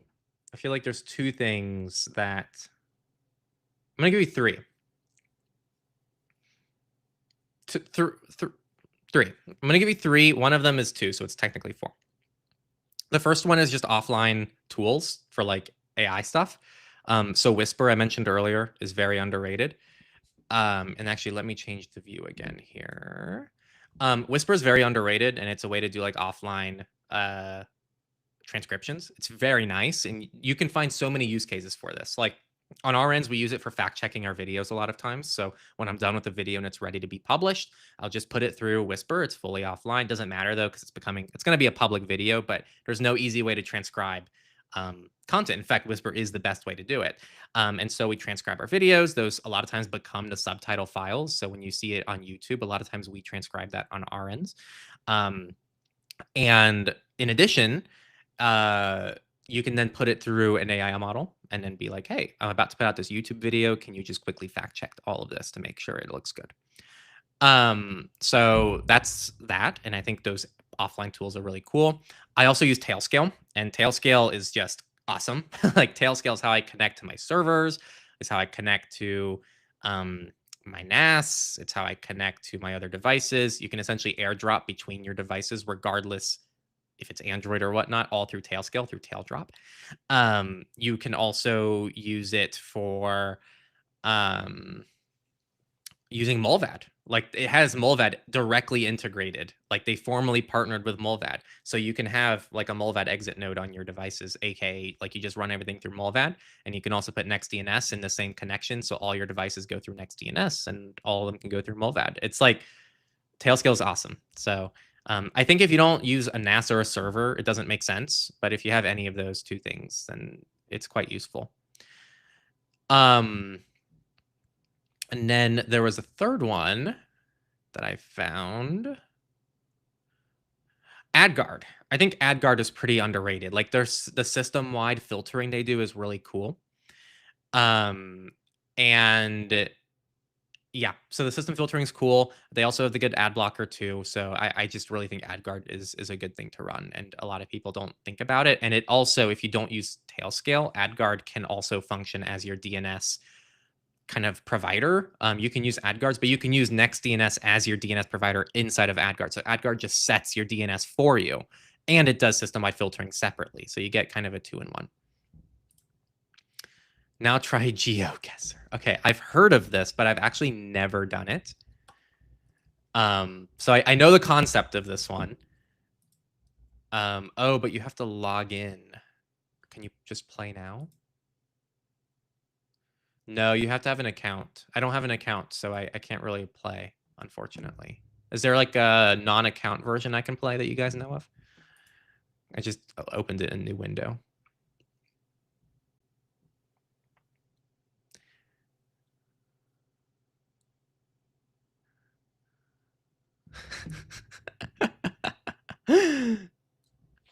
I'm on my journey to reduce telemetry from my mobile as much as I can. Any tips or something I should look after? Yeah, so funny enough, I think tools like AdGuard are really good here, especially if you set NextDNS there. NextDNS will give you a live log on your computer to show you exactly which domains are being contacted. And then what you can do is it tells you if it's blocked, it tells you the blocked domains and what blocked them. That is really powerful because then you can install, as many block lists as you want, and then you can see what each one of them is blocking and kind of do troubleshooting and lock in kind of a workflow for you. Um, on top of that, I do think going through your apps, like you can literally have a NextDNS like live refreshing log. Kind of think of like your activity monitor or your task manager, task monitor, whatever operating system you're on. It's gonna like live update every few seconds with like the newest thing that's taking up your CPU.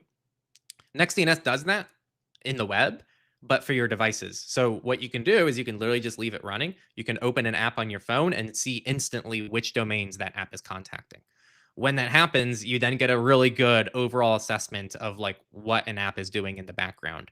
And based on that, you can do a lot of things. It's like if it's really invasive, but you still need it, does it have a web app? Because if it's in a web app, then you can the browser will probably block those domains from being contacted. Or again, if you're using the DNS and it's blocking them, then it's no big deal. But if you're trying to just reduce the telemetry outright, that's the way to do it. Otherwise, if you have to keep the telemetry for one reason or another, like you can't move to a better alternative, there's no way to turn it off, then you use some kind of filtering tool to block it for you. Both things can be done. Yeah, Rethink DNS is really good for this as well on the Android side of things. My new goal for the year is to beat Henry's typing speed. Cool. Apparently, I have a decent typing speed. I'm learning today. Tailscale is based, no firewall headache. The Tailscale identity verification. Yeah, I haven't heard of this. I've had a Tailscale account for a long time, maybe before this was a thing, but I haven't heard of this before. The cool thing with Molvat on Tailscale is that the bill is prorated if you don't use up the full month. That's true. Yeah, it's cool. It is on Steam. I don't have Steam on this computer. This is my production machine. This is where I get real work done, like typing tests. Come on, guys. What's going on? I don't even know anymore, actually. Yeah, I don't know what's going on. I was doing typing tests because people wanted to see me do a typing test. Is AdGuard better than Pi-hole? Try both. There's also AdGuard Home, which is also a pretty good option too. AdGuard is typically going to be like per device, and Pi-hole is like typically somewhere else that your devices connect to. But AdGuard Home would do that too, and it's a little more usable than Pi-hole. So yeah, try them all out. All these tools are gonna do effectively the same thing. It's just a matter of like how they interact with your workflow and the features that you want. If you played Zelda games, there was a Zelda GeoGuessr that doesn't require an account. I don't. World Guesser. Okay, I'll try World Guesser. Play GeoGuessr for free.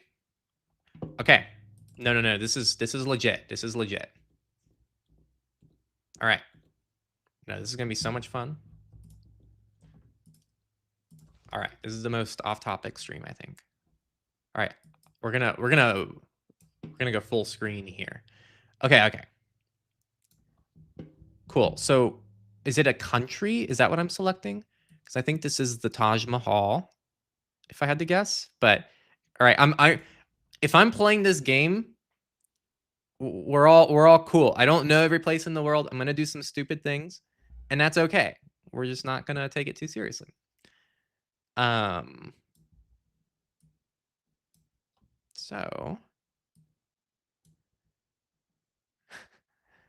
oh my god. Yeah.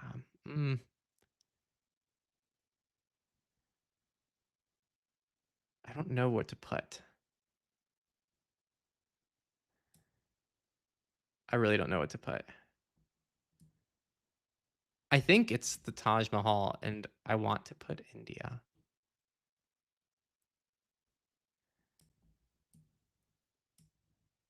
Oh, okay, it doesn't. Oh my god. Oh my god. Oh my god. Okay. This is a lot harder than I expected, actually. Like, this is so much harder.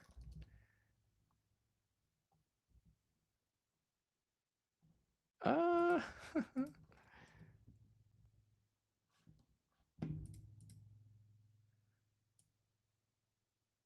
I pulled up a full-size map to my left now, too. So I can see the map on my screen here. That's a lot bigger than this one. Oh, wait, can I just make this one bigger? Okay, okay. This actually should be good enough. Okay. Oh my god, this is so annoying. Okay. I'm gonna go do India. Okay. Okay, American flags. Oh, but it's not just American flags. Okay.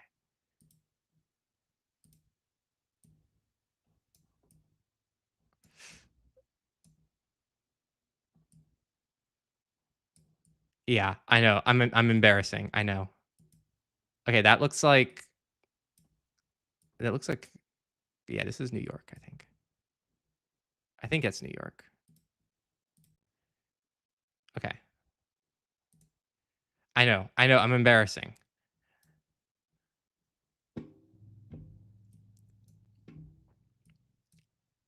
Okay, where I just saw a bus. The bus could have actually given something away. Oh,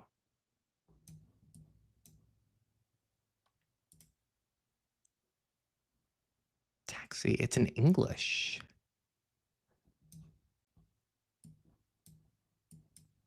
I know. I'm sorry. I also know we have a pretty large Indian audience, so I'm watching the Indian audience dwindle. I want to say this is somewhere in Europe. Oh, it says London Bridge. Well, that's kind of sucky. So it's not somewhere in Europe. Oh, this one. I feel like these are a little easy. Actually, I know I said that while I took forever to get to Taj Mahal. Oh, okay. This is Berlin, I think. I think this is Berlin.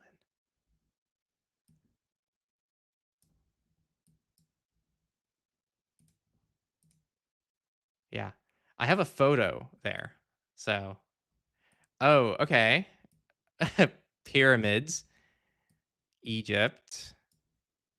I don't know where, but we'll just do. Okay. Okay. Not bad. All right. Can I Oh, create a party? Single player. All right. All right. Dakota Drive. Oh my god. This just looks like rural America. How am I supposed to make any sense of this? This looks like just anywhere. Okay, it's very flat, but there's mountain ranges, which makes me think it's not just a flat state. It is quite cloudy, but any state can be cloudy. I know it's Dakota Drive, so I'm like, is it a Dakota? But I feel like that would be too easy. I'm just gonna mark.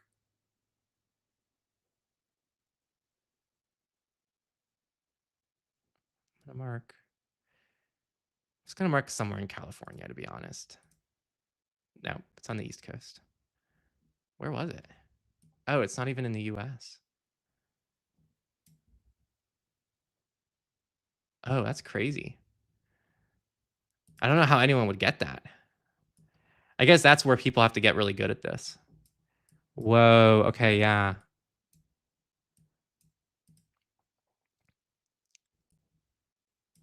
Okay. These homes.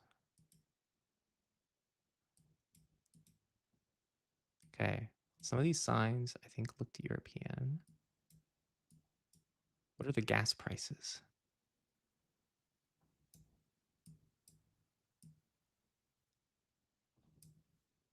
This is in English.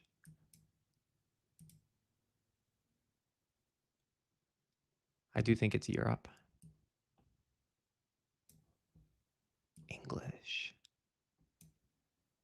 want to say it's like Ireland or Scotland. I'm just gonna do Ireland. Oh, okay. Hey, I wasn't too far off. I was in the right ballpark there. Okay, you guys are following along. I've never seen someone play this game before. Do you like know them well before I click, or like how is this for you? I don't know if this is entertaining. San Francisco Boulevard. Does that mean it's in San Francisco? It sure could look like it.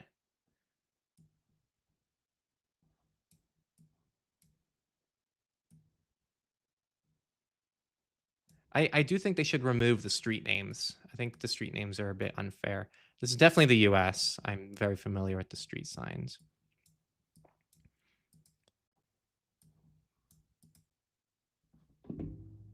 Yeah, I'm gonna just do California, but it could be wrong.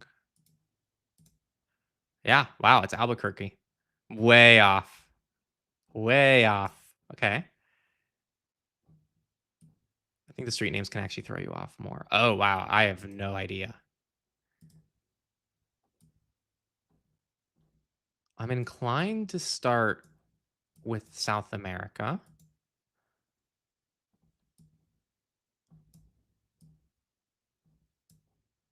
Just based on like the greenery. It's mountainous.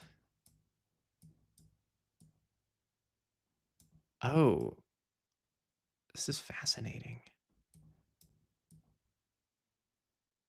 UPC.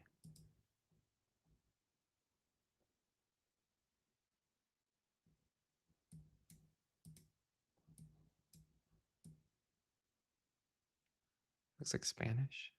I don't know this flag though.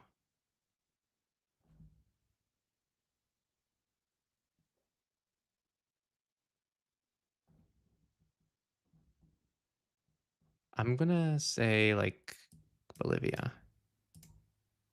Okay, as Ecuador. All right, this is my last one. This is a lot harder than the typing. Hair salon. Okay, English.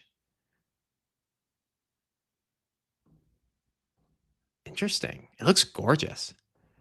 Like the landscape. Like that looks so pretty. But I have no idea.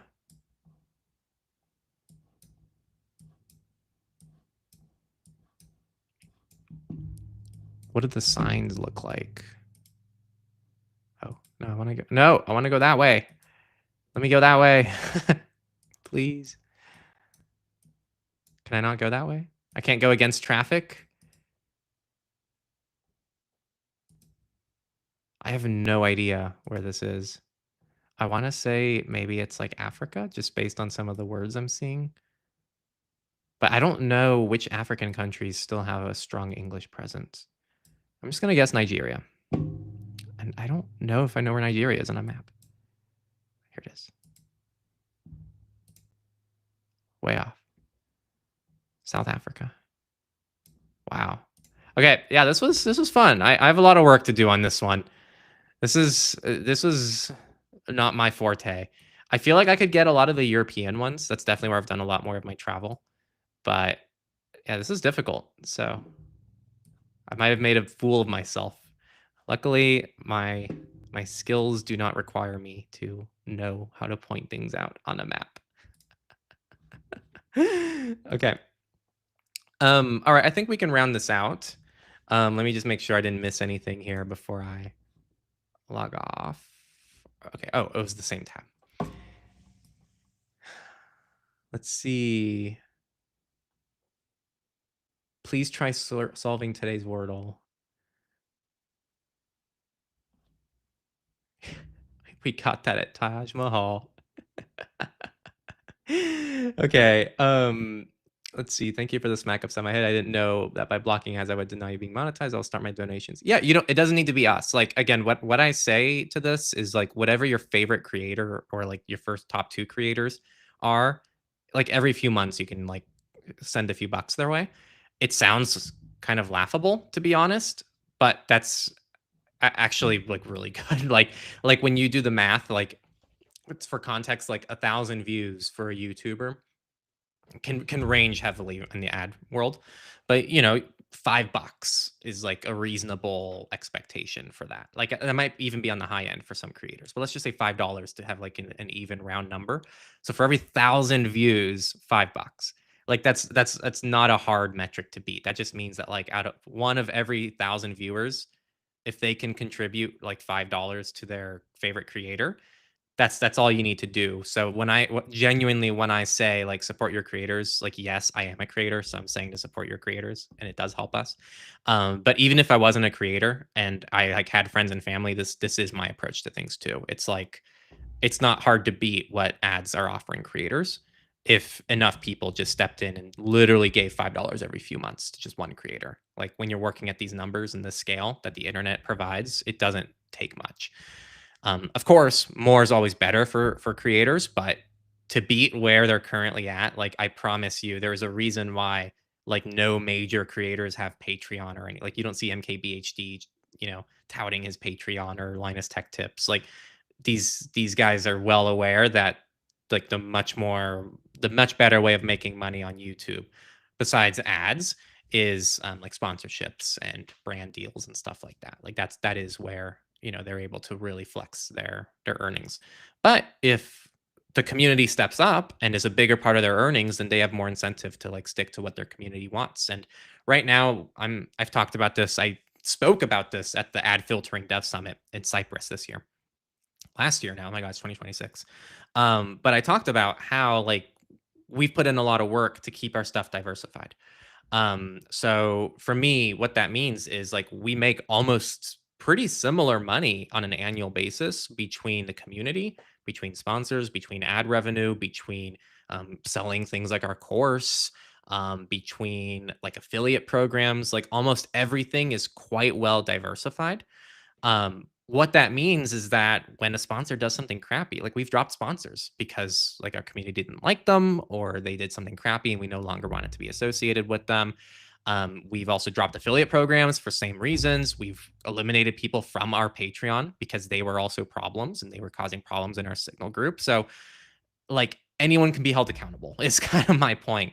Because it doesn't matter. Like we can lose one of the revenue models and yes, it would hurt us and it wouldn't be good, but it's like we have all the other revenue models and they're all pretty much the same. I think that is the best place to be as a creator because we don't really serve anyone in particular. So the people who want us to do well are going to be involved and we're going to do our best to support them back.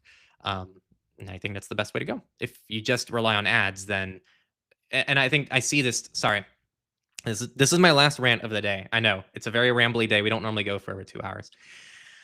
I see this criticism a lot, and I think it's really fair. And I just wanted to say something about it because some people go like, "Oh, the most ethical way to do things is through like no sponsors." And I think it's true. I used to do this. Techlore didn't take sponsors for years. Like more Techlore has existed more time without accepting any sponsors than we have accepting sponsors.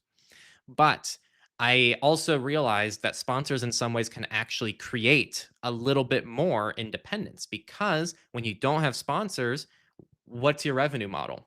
Your revenue model is probably Patreon and or um ads.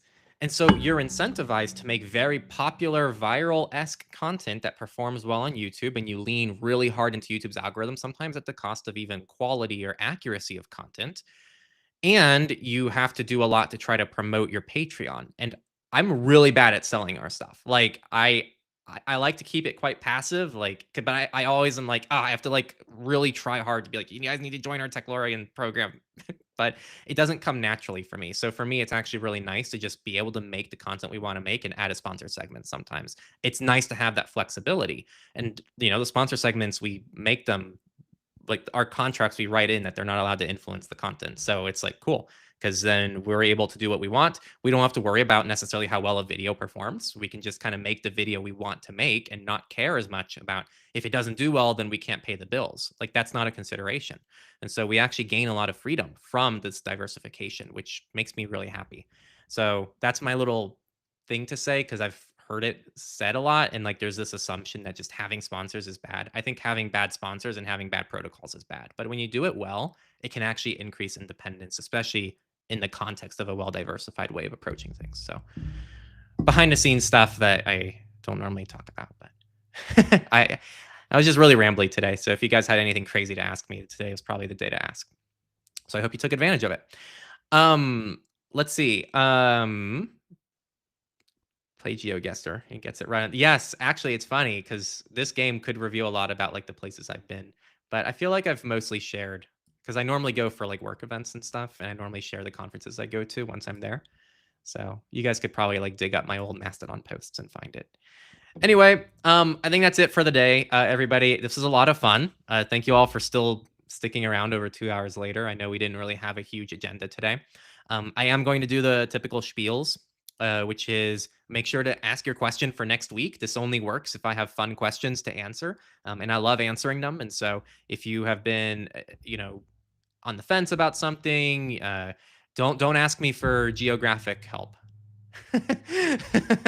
I think we learned that today. So if you want help understanding where things are on the map and where something exists, do not leave that in the form. On the form, though, you can leave things regarding your digital rights journey, regarding privacy, security, tech in general, about me. It can be really anything that you want any input on that maybe you think my views can help out on. Worst case, I'll tell you I don't know. And if you want your question prioritized and/or you just want to support what we're doing and you like what we're doing, then check out our Techlorian stuff. We have a little private Signal group. I'm pretty active there on the daily basis, so I normally send some fun messages there, and I respond to people there.